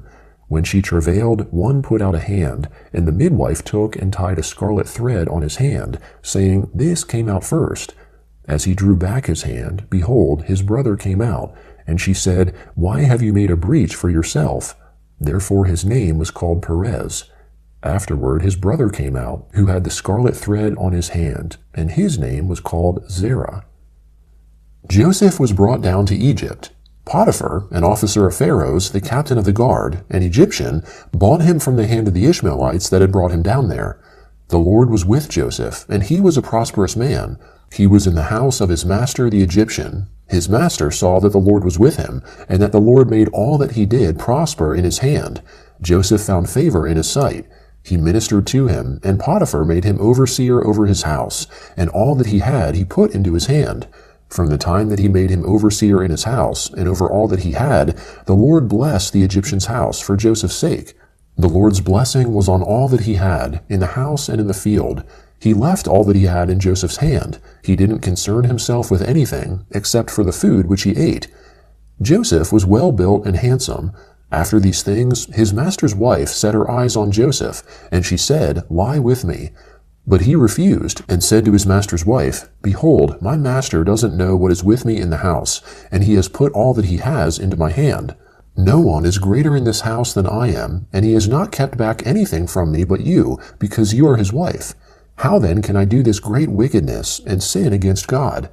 As she spoke to Joseph day by day, he didn't listen to her, to lie by her or to be with her. About this time he went into the house to do his work, and there were none of the men of the house inside. She caught him by his garment, saying, "Lie with me." He left his garment in her hand and ran outside. When she saw that he had left his garment in her hand and had run outside, she called to the men of her house and spoke to them, saying, "Behold, he has brought a Hebrew in to us to mock us. He came in to me to lie with me, and I cried with a loud voice. When he heard that I lifted up my voice and cried, he left his garment by me and ran outside. She laid up his garment by her until his master came home. She spoke to him according to these words, saying, "The Hebrew servant, whom you have brought to us, came in to me to mock me, and as I lifted up my voice and cried, he left his garment by me and ran outside." When his master heard the words of his wife, which she spoke to him, saying, "This is what your servant did to me," his wrath was kindled. Joseph's master took him and put him into the prison, the place where the king's prisoners were bound, and he was there in custody. But the Lord was with Joseph, and showed kindness to him, and gave him favor in the sight of the keeper of the prison. The keeper of the prison committed to Joseph's hand all the prisoners who were in the prison. Whatever they did there, he was responsible for it. The keeper of the prison didn't look after anything that was under his hand, because the Lord was with him, and that which he did, the Lord made it prosper. After these things, the butler of the king of Egypt and his baker offended their lord, the king of Egypt. Pharaoh was angry with his two officers, the chief cupbearer and the chief baker. He put them in custody in the house of the captain of the guard, into the prison, the place where Joseph was bound. The captain of the guard assigned them to Joseph, and he took care of them. They stayed in prison many days. They both dreamed a dream, each man his dream, in one night, each man according to the interpretation of his dream, the cupbearer and the baker of the king of Egypt, who were bound in the prison. Joseph came in to them in the morning, and saw them, and saw that they were sad. He asked Pharaoh's officers who were with him in custody in his master's house, saying, "Why do you look so sad today?" They said to him, "We have dreamed a dream, and there is no one who can interpret it." Joseph said to them, "Don't interpretations belong to God? Please tell it to me." The chief cupbearer told his dream to Joseph, and said to him, "In my dream, behold, a vine was in front of me, and in the vine were 3 branches. It was as though it budded, it blossomed, and its clusters produced ripe grapes. Pharaoh's cup was in my hand, and I took the grapes and pressed them into Pharaoh's cup, and I gave the cup into Pharaoh's hand." Joseph said to him, "This is its interpretation. The 3 branches are 3 days. Within 3 more days, Pharaoh will lift up your head and restore you to your office. You will give Pharaoh's cup into his hand, the way you did when you were his cupbearer. But remember me when it is well with you. Please show kindness to me, and make mention of me to Pharaoh, and bring me out of this house. For indeed I was stolen away out of the land of the Hebrews, and here also I have done nothing that they should put me into the dungeon." When the chief baker saw that the interpretation was good, he said to Joseph, "I also was in my dream, and behold, 3 baskets of white bread were on my head. In the uppermost basket were all kinds of baked food for Pharaoh, and the birds ate them out of the basket on my head." Joseph answered, "This is its interpretation. The 3 baskets are 3 days. Within 3 more days, Pharaoh will lift up your head from off you, and will hang you on a tree, and the birds will eat your flesh from off you." On the 3rd day, which was Pharaoh's birthday, he made a feast for all his servants, and he lifted up the head of the chief cupbearer and the head of the chief baker amongst his servants. He restored the chief cupbearer to his position again, and he gave the cup into Pharaoh's hand. But he hanged the chief baker, as Joseph had interpreted to them. Yet the chief cupbearer didn't remember Joseph, but forgot him. At the end of 2 full years, Pharaoh dreamed, and behold, he stood by the river. Behold, 7 cattle came up out of the river. They were sleek and fat, and they fed in the marsh grass. Behold, 7 other cattle came up after them out of the river, ugly and thin, and stood by the other cattle on the brink of the river. The ugly and thin cattle ate up the 7 sleek and fat cattle. So Pharaoh awoke. He slept and dreamed a 2nd time, and behold, 7 heads of grain came up on one stalk, healthy and good. Behold, 7 heads of grain, thin and blasted with the east wind, sprung up after them. The thin heads of grain swallowed up the 7 healthy and full ears. Pharaoh awoke, and behold, it was a dream. In the morning his spirit was troubled, and he sent and called for all of Egypt's magicians and wise men. Pharaoh told them his dreams, but there was no one who could interpret them to Pharaoh. Then the chief cupbearer spoke to Pharaoh, saying, "I remember my faults today. Pharaoh was angry with his servants, and put me in custody in the house of the captain of the guard, with the chief baker. We dreamed a dream in one night, he and I. Each man dreamed according to the interpretation of his dream. There was with us there a young man, a Hebrew, servant to the captain of the guard, and we told him, and he interpreted to us our dreams. He interpreted to each man according to his dream. As he interpreted to us, so it was. He restored me to my office, and he hanged him. Then Pharaoh sent and called Joseph, and they brought him hastily out of the dungeon. He shaved himself, changed his clothing, and came in to Pharaoh. Pharaoh said to Joseph, I have dreamed a dream, and there is no one who can interpret it. I have heard it said of you that when you hear a dream, you can interpret it. Joseph answered Pharaoh, saying, It isn't in me. God will give Pharaoh an answer of peace. Pharaoh spoke to Joseph, In my dream, behold, I stood on the brink of the river, and behold, 7 fat and sleek cattle came up out of the river. They fed in the marsh grass, and behold, 7 other cattle came up after them, poor and very ugly and thin, such as I never saw in all the land of Egypt for ugliness. The thin and ugly cattle ate up the first 7 fat cattle, and when they had eaten them up, it couldn't be known that they had eaten them, but they were still ugly, as at the beginning. So I awoke. I saw in my dream, and behold, 7 heads of grain came up on one stalk, full and good. And behold, 7 heads of grain, withered, thin, and blasted with the east wind, sprung up after them. The thin heads of grain swallowed up the 7 good heads of grain. I told it to the magicians, but there was no one who could explain it to me.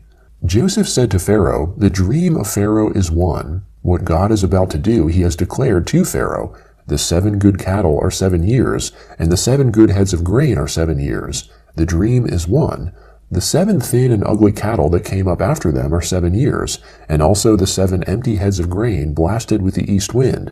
They will be 7 years of famine. That is the thing which I have spoken to Pharaoh. God has shown Pharaoh what he is about to do.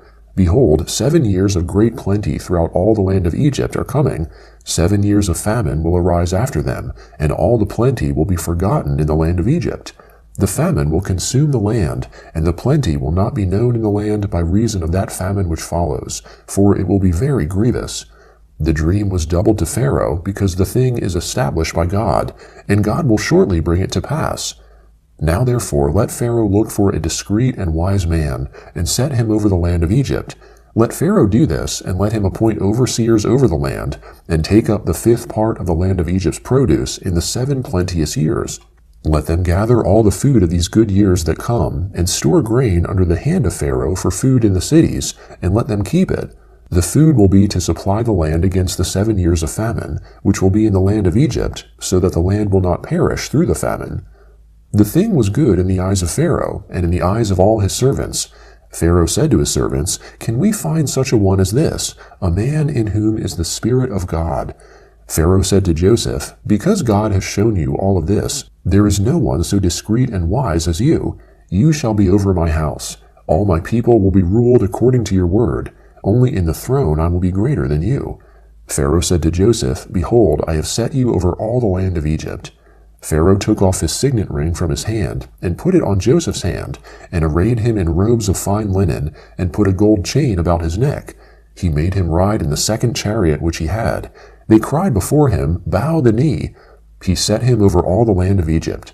Pharaoh said to Joseph, I am Pharaoh. Without you no man shall lift up his hand or his foot in all the land of Egypt.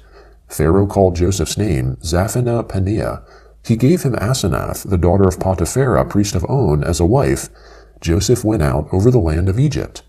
Joseph was 30 years old when he stood before Pharaoh, king of Egypt. Joseph went out from the presence of Pharaoh, and went throughout all the land of Egypt. In the 7 plenteous years the earth produced abundantly. He gathered up all the food of the 7 years which were in the land of Egypt, and laid up the food in the cities. He stored food in each city from the fields around that city. Joseph laid up grain as the sand of the sea, very much, until he stopped counting, for it was without number. To Joseph were born 2 sons before the year of famine came, whom Asenath, the daughter of Potiphera, priest of On, bore to him. Joseph called the name of the firstborn Manasseh, for, he said, God has made me forget all my toil and all my father's house. The name of the second he called Ephraim, for God has made me fruitful in the land of my affliction. The 7 years of plenty that were in the land of Egypt came to an end. The 7 years of famine began to come, just as Joseph had said. There was famine in all the lands, but in all the land of Egypt there was bread.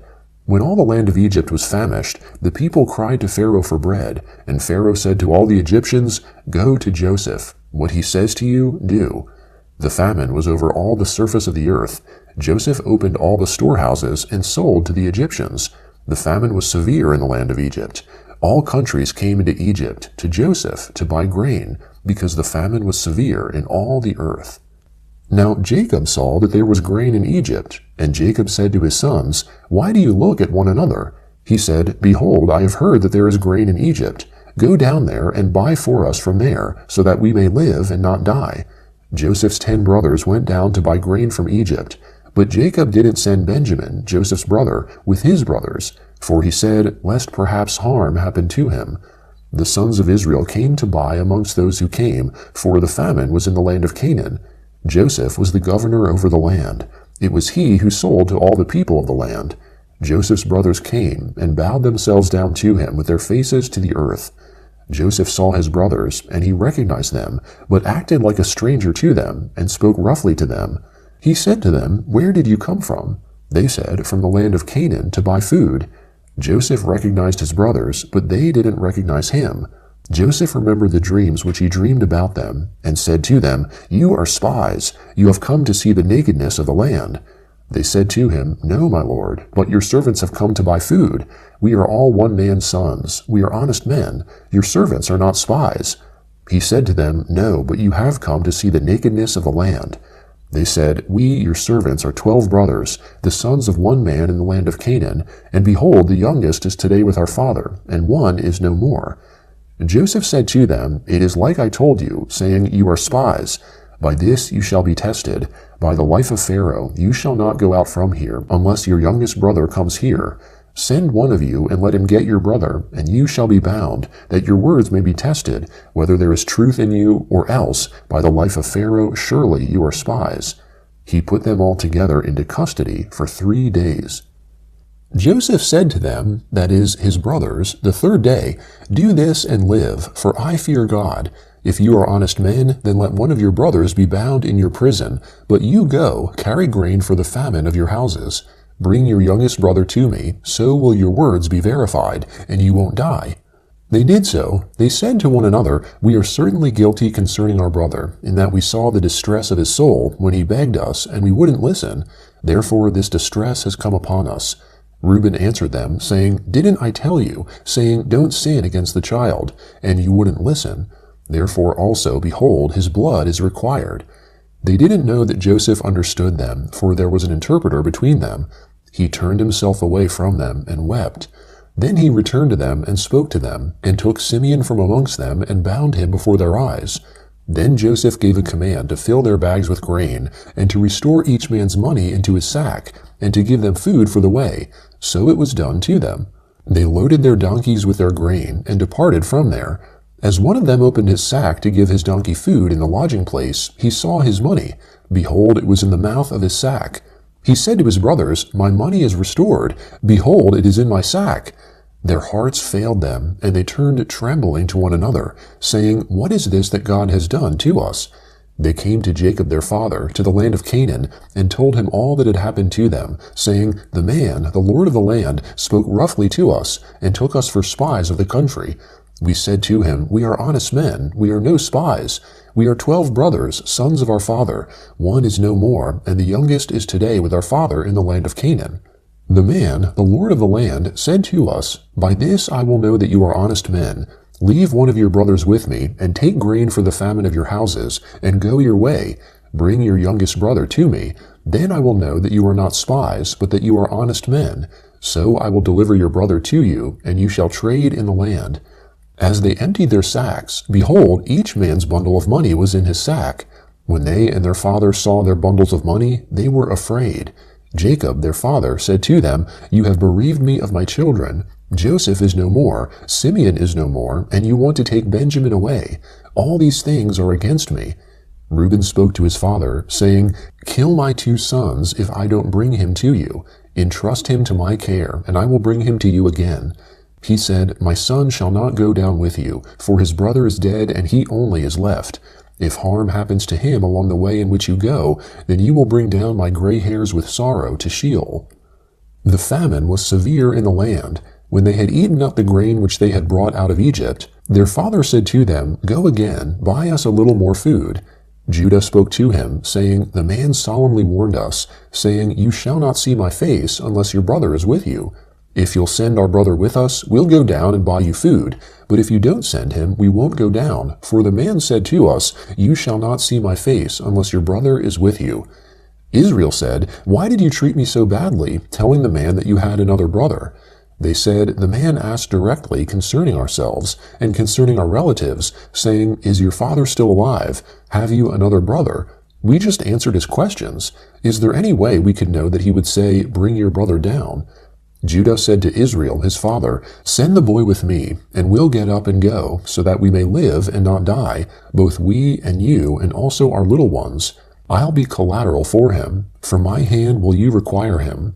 If I don't bring him to you and set him before you, then let me bear the blame forever. For if we hadn't delayed, surely we would have returned a second time by now." Their father Israel said to them, "If it must be so, then do this. Take from the choice fruits of the land in your bags, and carry down a present for the man, a little balm, a little honey, spices and myrrh, nuts and almonds, and take double money in your hand, and take back the money that was returned in the mouth of your sacks. Perhaps it was an oversight. Take your brother also, get up, and return to the man. May God Almighty give you mercy before the man, that he may release to you your other brother and Benjamin. If I am bereaved of my children, I am bereaved." The men took that present, and they took double money in their hand, and Benjamin, and got up, went down to Egypt, and stood before Joseph. When Joseph saw Benjamin with them, he said to the steward of his house, "Bring the men into the house, and butcher an animal, and prepare, for the men will dine with me at noon." The man did as Joseph commanded, and the man brought the men to Joseph's house. The men were afraid because they were brought to Joseph's house, and they said, "Because of the money that was returned in our sacks the first time, we are brought in, that he may seek occasion against us, attack us, and seize us as slaves, along with our donkeys." They came near to the steward of Joseph's house, and they spoke to him at the door of the house, and said, "O my lord, we indeed came down the first time to buy food. When we came to the lodging place, we opened our sacks, and behold, each man's money was in the mouth of his sack, our money in full weight. We have brought it back in our hand. We have brought down other money in our hand to buy food. We don't know who put our money in our sacks." He said, "Peace be to you. Don't be afraid. Your God and the God of your father has given you treasure in your sacks. I received your money." He brought Simeon out to them. The man brought the men into Joseph's house, and gave them water, and they washed their feet. He gave their donkeys fodder. They prepared the present for Joseph's coming at noon, for they heard that they should eat bread there. When Joseph came home, they brought him the present which was in their hand into the house, and bowed themselves down to the earth before him. He asked them of their welfare, and said, "Is your father well, the old man of whom you spoke? Is he yet alive?" They said, "Your servant, our father, is well. He is still alive." They bowed down humbly. He lifted up his eyes and saw Benjamin, his brother, his mother's son, and said, "Is this your youngest brother, of whom you spoke to me?" He said, "God be gracious to you, my son." Joseph hurried, for his heart yearned over his brother, and he sought a place to weep. He entered into his room and wept there. He washed his face and came out. He controlled himself and said, "Serve the meal." They served him by himself, and them by themselves, and the Egyptians who ate with him by themselves, because the Egyptians don't eat with the Hebrews, for that is an abomination to the Egyptians. They sat before him, the firstborn according to his birthright, and the youngest according to his youth, and the men marveled with one another. He sent portions to them from before him, but Benjamin's portion was 5 times as much as any of theirs. They drank and were merry with him. He, that is Joseph, commanded the steward of his house, saying, "Fill the men's sacks with food, as much as they can carry, and put each man's money in his sack's mouth. Put my cup, the silver cup, in the sack's mouth of the youngest, with his grain money." He did according to the word that Joseph had spoken. As soon as the morning was light, the men were sent away, they and their donkeys. When they had gone out of the city, and were not yet far off, Joseph said to his steward, "Up, follow after the men. When you overtake them, ask them, 'Why have you rewarded evil for good? Isn't this that from which my Lord drinks, and by which he indeed divines? You have done evil in so doing." He overtook them, and he spoke these words to them. They said to him, "Why does my Lord speak such words as these? Far be it from your servants that they should do such a thing. Behold, the money, which we found in our sacks' mouths, we brought again to you out of the land of Canaan.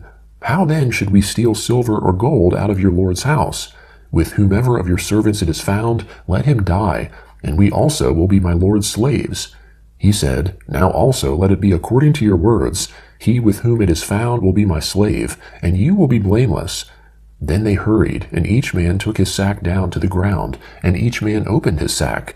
He searched, beginning with the oldest and ending at the youngest. The cup was found in Benjamin's sack. Then they tore their clothes, and each man loaded his donkey, and returned to the city. Judah and his brothers came to Joseph's house, and he was still there. They fell on the ground before him. Joseph said to them, "What deed is this that you have done? Don't you know that such a man as I can indeed do divination?"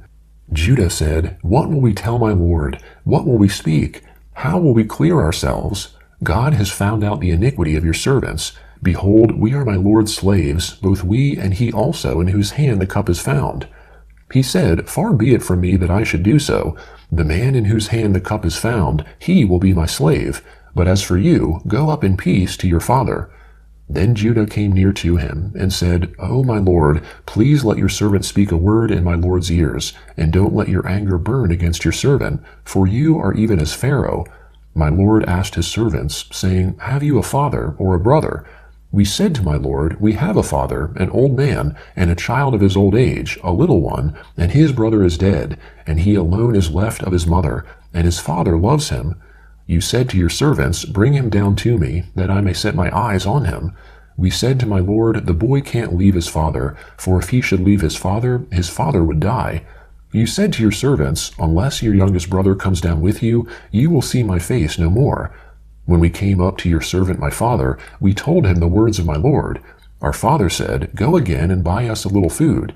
We said, 'We can't go down. If our youngest brother is with us, then we will go down, for we may not see the man's face unless our youngest brother is with us.'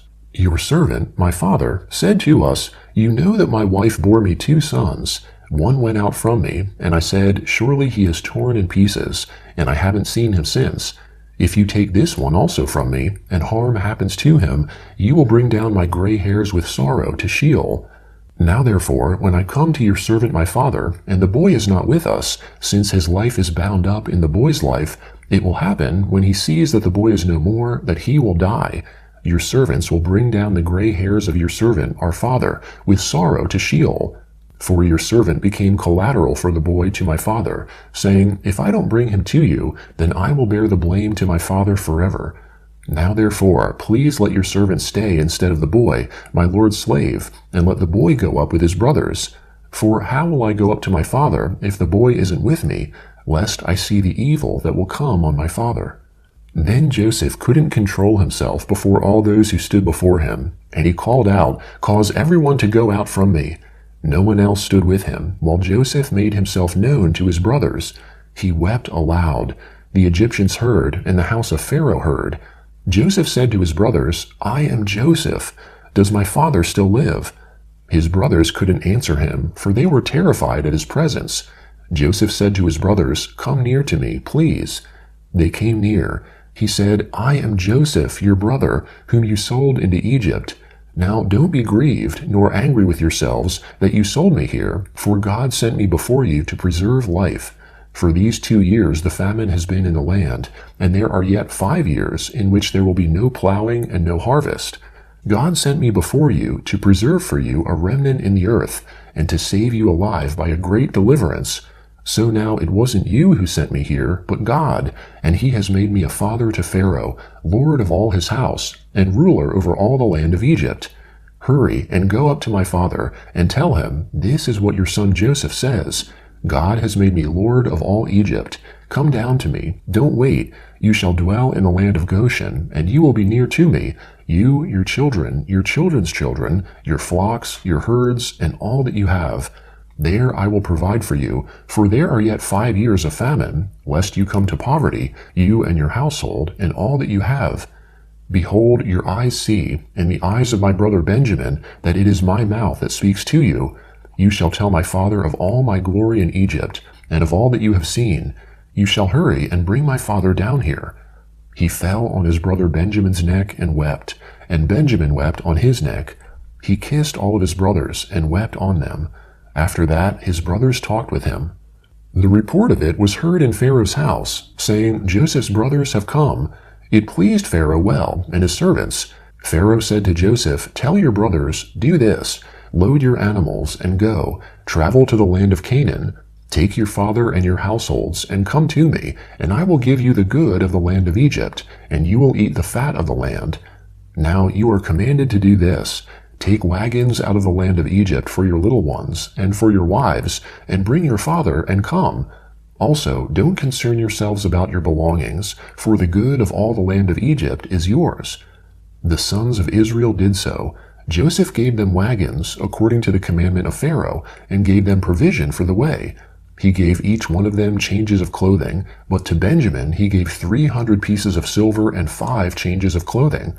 He sent the following to his father: 10 donkeys loaded with the good things of Egypt, and 10 female donkeys loaded with grain and bread and provision for his father by the way. So he sent his brothers away, and they departed. He said to them, See that you don't quarrel on the way. They went up out of Egypt, and came into the land of Canaan, to Jacob their father. They told him, saying, Joseph is still alive, and he is ruler over all the land of Egypt. His heart fainted, for he didn't believe them. They told him all the words of Joseph, which he had said to them.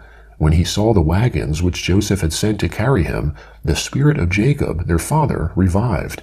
Israel said, It is enough. Joseph my son is still alive. I will go and see him before I die. Israel traveled with all that he had, and came to Beersheba, and offered sacrifices to the God of his father Isaac. God spoke to Israel in the visions of the night, and said, Jacob, Jacob.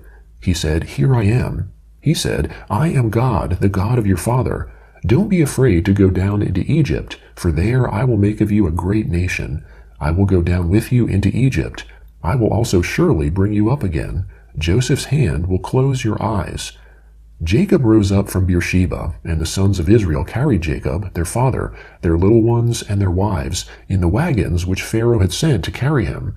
They took their livestock and their goods which they had gotten in the land of Canaan, and came into Egypt, Jacob and all his offspring with him, his sons and his sons' sons with him, his daughters and his sons' daughters, and he brought all his offspring with him into Egypt. These are the names of the children of Israel who came into Egypt, Jacob and his sons: Reuben, Jacob's firstborn; the sons of Reuben, Hanok, Palu, Hezron, and Carmi; the sons of Simeon, Jemuel, Jamin, Ohad, Jachin, Zoar, and Shaul, the son of a Canaanite woman; the sons of Levi, Gershon, Kohath, and Merari; the sons of Judah, Onan, Shelah, Perez, and Zerah, but and Onan died in the land of Canaan; the sons of Perez were Hezron and Hamul; the sons of Issachar, Tola, Puvah, Iob, and Shimron; the sons of Zebulun, Sered, Elon, and Jaleel. These are the sons of Leah, whom she bore to Jacob in Paddan Aram, with his daughter Dinah. All the souls of his sons and his daughters were 33. The sons of Gad, Ziphion, Haggi, Shuni, Hezbon, Eri, Arodi, and Areli. The sons of Asher, Imnah, Ishva, Ishvi, Beriah, and Sarah their sister. The sons of Beriah, Heber, and Malchiel. These are the sons of Zilpah, whom Laban gave to Leah, his daughter, and these she bore to Jacob, even 16 souls. The sons of Rachel, Jacob's wife, Joseph and Benjamin. To Joseph in the land of Egypt were born Manasseh and Ephraim, whom Asenath, the daughter of Potipharah, priest of On, bore to him. The sons of Benjamin, Bela, Becher, Ashbel, Gera, Naaman, Ahi, Rosh, Mupim, Hupim, and Ard. These are the sons of Rachel, who were born to Jacob. All the souls were 14. The son of Dan, Hushim. The sons of Naphtali, Jaziel, Guni, Jazer, and Shillem. These are the sons of Bilhah, whom Laban gave to Rachel, his daughter, and these she bore to Jacob. All the souls were 7. All the souls who came with Jacob into Egypt, who were his direct offspring, in addition to Jacob's sons' wives, all the souls were 66. The sons of Joseph, who were born to him in Egypt, were 2 souls. All the souls of the house of Jacob, who came into Egypt, were 70. Jacob sent Judah before him to Joseph, to show the way before him to Goshen, and they came into the land of Goshen. Joseph prepared his chariot, and went up to meet Israel his father in Goshen. He presented himself to him, and fell on his neck, and wept on his neck a good while. Israel said to Joseph, "Now let me die, since I have seen your face, that you are still alive." Joseph said to his brothers and to his father's house, "I will go up and speak with Pharaoh, and will tell him, my brothers and my father's house, who were in the land of Canaan, have come to me. These men are shepherds, for they have been keepers of livestock, and they have brought their flocks and their herds, and all that they have. It will happen when Pharaoh summons you, and will say, 'What is your occupation?' that you shall say, 'Your servants have been keepers of livestock from our youth, even until now, both we and our fathers, that you may dwell in the land of Goshen, for every shepherd is an abomination to the Egyptians.'" Then Joseph went in and told Pharaoh, and said, "My father and my brothers, with their flocks, their herds, and all that they own, have come out of the land of Canaan, and behold, they are in the land of Goshen." From amongst his brothers he took 5 men, and presented them to Pharaoh. Pharaoh said to his brothers, "What is your occupation?" They said to Pharaoh, "Your servants are shepherds, both we and our fathers." They also said to Pharaoh, "We have come to live as foreigners in the land, for there is no pasture for your servants' flocks, for the famine is severe in the land of Canaan. Now therefore, please let your servants dwell in the land of Goshen." Pharaoh spoke to Joseph, saying, "Your father and your brothers have come to you. The land of Egypt is before you. Make your father and your brothers dwell in the best of the land. Let them dwell in the land of Goshen. If you know any able men amongst them, then put them in charge of my livestock." Joseph brought in Jacob, his father, and set him before Pharaoh, and Jacob blessed Pharaoh. Pharaoh said to Jacob, "How old are you?" Jacob said to Pharaoh, "The years of my pilgrimage are 130 years. The days of the years of my life have been few and evil. They have not attained to the days of the years of the life of my fathers in the days of their pilgrimage." Jacob blessed Pharaoh, and went out from the presence of Pharaoh. Joseph placed his father and his brothers, and gave them a possession in the land of Egypt, in the best of the land, in the land of Ramses, as Pharaoh had commanded. Joseph provided his father, his brothers, and all of his father's household with bread, according to the sizes of their families. There was no bread in all the land, for the famine was very severe, so that the land of Egypt and the land of Canaan fainted by reason of the famine. Joseph gathered up all the money that was found in the land of Egypt and in the land of Canaan for the grain which they bought, and Joseph brought the money into Pharaoh's house. When the money was all spent in the land of Egypt and in the land of Canaan, all the Egyptians came to Joseph and said, "Give us bread, for why should we die in your presence? For our money fails." Joseph said, "Give me your livestock, and I will give you food for your livestock, if your money is gone." They brought their livestock to Joseph, and Joseph gave them bread in exchange for the horses, and for the flocks, and for the herds, and for the donkeys, and he fed them with bread in exchange for all their livestock for that year. When that year was ended, they came to him the second year, and said to him, "We will not hide from my lord how our money is all spent, and the herds of livestock are my lord's. There is nothing left in the sight of my lord but our bodies and our lands. Why should we die before your eyes, both we and our land? Buy us and our land for bread, and we and our land will be servants to Pharaoh. Give us seed, that we may live and not die, and that the land won't be desolate." So Joseph bought all the land of Egypt for Pharaoh, for every man of the Egyptians sold his field, because the famine was severe on them, and the land became Pharaoh's. As for the people, he moved them to the cities from one end of the border of Egypt even to the other end of it. Only he didn't buy the land of the priests, for the priests had a portion from Pharaoh, and ate their portion which Pharaoh gave them. That is why they didn't sell their land. Then Joseph said to the people, "Behold, I have bought you and your land today for Pharaoh. Behold, here is seed for you, and you shall sow the land. It will happen at the harvests that you shall give a fifth to Pharaoh, and 4 parts will be your own, for seed of the field, for your food, for them of your households, and for food for your little ones." They said, "You have saved our lives. Let us find favor in the sight of my lord, and we will be Pharaoh's servants." Joseph made it a statute concerning the land of Egypt to this day that Pharaoh should have the fifth. Only the land of the priests alone didn't become Pharaoh's. Israel lived in the land of Egypt, in the land of Goshen, and they got themselves possessions therein, and were fruitful, and multiplied exceedingly. Jacob lived in the land of Egypt 17 years.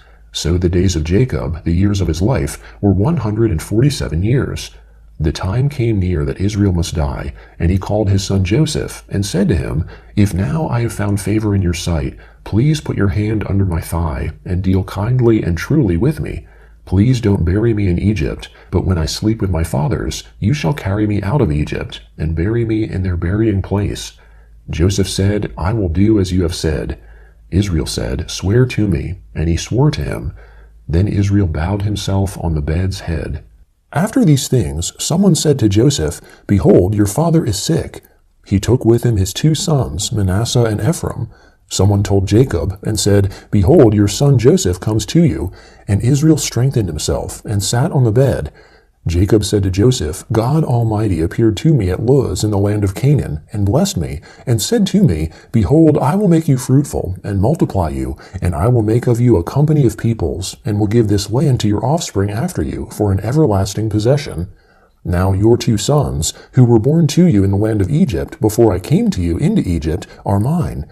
Ephraim and Manasseh, even as Reuben and Simeon, will be mine. Your offspring, whom you become the father of after them, will be yours.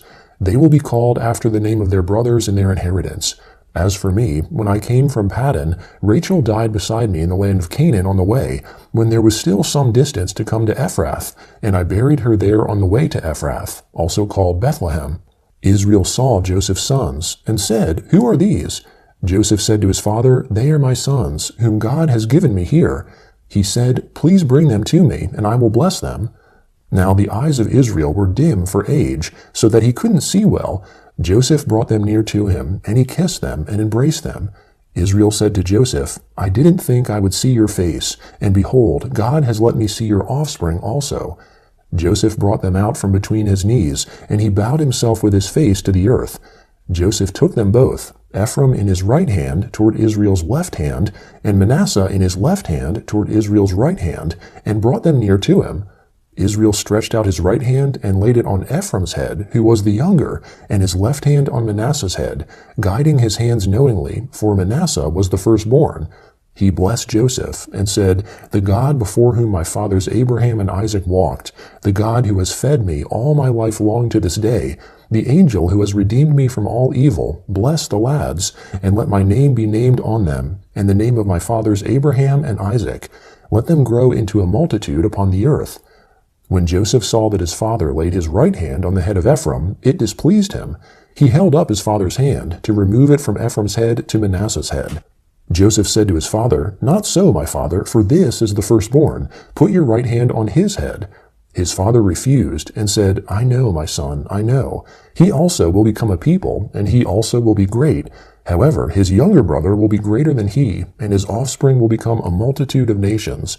He blessed them that day, saying, Israel will bless in you, saying, God make you as Ephraim and as Manasseh. He set Ephraim before Manasseh. Israel said to Joseph, Behold, I am dying, but God will be with you, and bring you again to the land of your fathers. Moreover, I have given to you one portion above your brothers, which I took out of the hand of the Amorite, with my sword and with my bow. Jacob called to his sons, and said, Gather yourselves together, that I may tell you that which will happen to you in the days to come.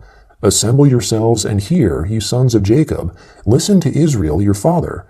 Reuben, you are my firstborn, my might, and the beginning of my strength, excelling in dignity and excelling in power. Boiling over like water, you shall not excel, because you went up to your father's bed, then defiled it. He went up to my couch. Simeon and Levi are brothers. Their swords are weapons of violence. My soul, don't come into their council. My glory, don't be united to their assembly. For in their anger they killed men. In their self-will they hamstrung cattle. Cursed be their anger, for it was fierce, and their wrath, for it was cruel. I will divide them in Jacob, and scatter them in Israel. Judah, your brothers will praise you. Your hand will be on the neck of your enemies. Your father's sons will bow down before you. Judah is a lion's cub. From the prey, my son, you have gone up. He stooped down, he crouched as a lion, as a lioness. Who will rouse him up? The scepter will not depart from Judah, nor the ruler's staff from between his feet, until he comes to whom it belongs. The obedience of the peoples will be to him. Binding his foal to the vine, his donkey's colt to the choice vine, he has washed his garments in wine, his robes in the blood of grapes. His eyes will be red with wine, his teeth white with milk. Zebulun will dwell at the haven of the sea. He will be a haven of ships. His border will be on Sidon. Issachar is a strong donkey, lying down between the saddlebags. He saw a resting place, that it was good, the land that it was pleasant. He bows his shoulder to the burden, and becomes a servant doing forced labor. Dan will judge his people as one of the tribes of Israel. Dan will be a serpent on the trail, an adder in the path, that bites the horse's heels so that his rider falls backward. I have waited for your salvation, Lord. A troop will press on Gad, but he will press on their heel. Asher's food will be rich. He will produce royal dainties. Naphtali is a doe set free, who bears beautiful fawns. Joseph is a fruitful vine by a spring. His branches run over the wall. The archers have severely grieved him, shot at him, and persecuted him, but his bow remained strong. The arms of his hands were made strong by the hands of the mighty one of Jacob. From there is the shepherd, the stone of Israel, even by the God of your father, who will help you, by the Almighty, who will bless you, with blessings of heaven above, blessings of the deep that lies below, blessings of the breasts and of the womb. The blessings of your father have prevailed above the blessings of my ancestors, above the boundaries of the ancient hills. They will be on the head of Joseph, on the crown of the head of him who is separated from his brothers. Benjamin is a ravenous wolf. In the morning he will devour the prey. At evening he will divide the plunder. All these are the 12 tribes of Israel, and this is what their father spoke to them, and blessed them. He blessed everyone according to his own blessing. He instructed them, and said to them, I am to be gathered to my people. Bury me with my fathers in the cave that is in the field of Ephron the Hittite, in the cave that is in the field of Machpelah, which is before Mamre, in the land of Canaan, which Abraham bought with a field from Ephron the Hittite as a burial place. There they buried Abraham and Sarah, his wife. There they buried Isaac and Rebekah, his wife, and there I buried Leah, the field and the cave that is therein, which was purchased from the children of Heth. When Jacob finished charging his sons, he gathered up his feet into the bed, breathed his last breath, and was gathered to his people. Joseph fell on his father's face, wept on him, and kissed him. Joseph commanded his servants, the physicians, to embalm his father, and the physicians embalmed Israel. 40 days were used for him, for that is how many days it takes to embalm. The Egyptians wept for Israel for 70 days. When the days of weeping for him were past, Joseph spoke to Pharaoh's staff, saying, If now I have found favor in your eyes, please speak in the ears of Pharaoh, saying, My father made me swear, saying, Behold, I am dying. Bury me in my grave which I have dug for myself in the land of Canaan. Now therefore, please let me go up and bury my father, and I will come again. Pharaoh said, Go up and bury your father, just like he made you swear. Joseph went up to bury his father, and with him went up all the servants of Pharaoh, the elders of his house, all the elders of the land of Egypt, all the house of Joseph, his brothers, and his father's house. Only their little ones, their flocks and their herds, they left in the land of Goshen. Both chariots and horsemen went up with him. It was a very great company. They came to the threshing floor of Atad, which is beyond the Jordan, and there they lamented with a very great and severe lamentation. He mourned for his father 7 days. When the inhabitants of the land, the Canaanites, saw the mourning in the floor of Atad, they said, This is a grievous mourning by the Egyptians. Therefore its name was called Abel Mizraim, which is beyond the Jordan. His sons did to him just as he commanded them, for his sons carried him into the land of Canaan, and buried him in the cave of the field of Machpelah, which Abraham bought with the field, as a possession for a burial site, from Ephron the Hittite, near Mamre. Joseph returned into Egypt, he and his brothers, and all that went up with him to bury his father, after he had buried his father. When Joseph's brothers saw that their father was dead, they said, It may be that Joseph will hate us, and will fully pay us back for all the evil which we did to him. They sent a message to Joseph, saying, Your father commanded before he died, saying, You shall tell Joseph, Now please forgive the disobedience of your brothers, and their sin, because they did evil to you. Now, please forgive the disobedience of the servants of the God of your father. Joseph wept when they spoke to him. His brothers also went and fell down before his face, and they said, Behold, we are your servants. Joseph said to them, Don't be afraid, for am I in the place of God? As for you, you meant evil against me, but God meant it for good, to save many people alive, as is happening today. Now therefore, don't be afraid. I will provide for you and your little ones. He comforted them and spoke kindly to them. Joseph lived in Egypt, he and his father's house. Joseph lived 110 years. Joseph saw Ephraim's children to the 3rd generation. The children also of Machir, the son of Manasseh, were born on Joseph's knees. Joseph said to his brothers, I am dying, but God will surely visit you, and bring you up out of this land to the land which he swore to Abraham, to Isaac, and to Jacob. Joseph took an oath from the children of Israel, saying, God will surely visit you, and you shall carry up my bones from here. So Joseph died, being 110 years old, and they embalmed him, and he was put in a coffin in Egypt. Now these are the names of the sons of Israel, who came into Egypt. Every man and his household came with Jacob: Reuben, Simeon, Levi, and Judah, Issachar, Zebulun, and Benjamin, Dan and Naphtali, Gad and Asher. All the souls who came out of Jacob's body were 70 souls, and Joseph was in Egypt already. Joseph died, as did all his brothers, and all that generation. The children of Israel were fruitful, and increased abundantly, and multiplied, and grew exceedingly mighty, and the land was filled with them. Now there arose a new king over Egypt, who didn't know Joseph. He said to his people, Behold, the people of the children of Israel are more and mightier than we. Come, let's deal wisely with them, lest they multiply. And it happen that when any war breaks out, they also join themselves to our enemies, and fight against us, and escape out of the land. Therefore they set taskmasters over them, to afflict them with their burdens. They built storage cities for Pharaoh, Pithom and Ramses. But the more they afflicted them, the more they multiplied, and the more they spread out.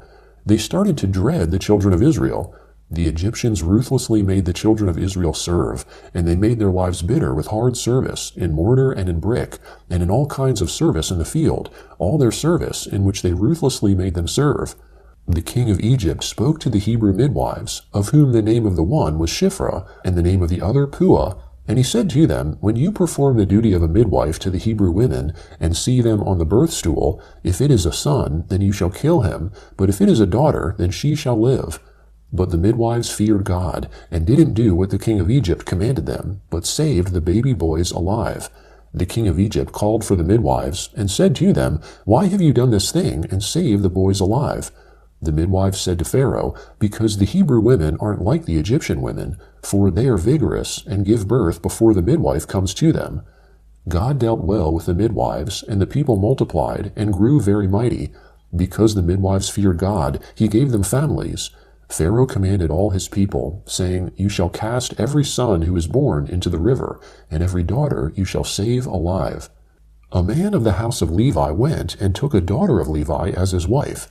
The woman conceived and bore a son. When she saw that he was a fine child, she hid him 3 months. When she could no longer hide him, she took a papyrus basket for him, and coated it with tar and with pitch. She put the child in it, and laid it in the reeds by the river's bank. His sister stood far off, to see what would be done to him. Pharaoh's daughter came down to bathe at the river. Her maidens walked along by the riverside. She saw the basket amongst the reeds, and sent her servant to get it. She opened it, and saw the child, and behold, the baby cried. She had compassion on him, and said, This is one of the Hebrews' children. Then his sister said to Pharaoh's daughter, Shall I go and call a nurse for you from the Hebrew women, that she may nurse the child for you? Pharaoh's daughter said to her, Go. The young woman went and called the child's mother. Pharaoh's daughter said to her, Take this child away and nurse him for me, and I will give you your wages. The woman took the child and nursed it. The child grew, and she brought him to Pharaoh's daughter, and he became her son. She named him Moses, and said, Because I drew him out of the water.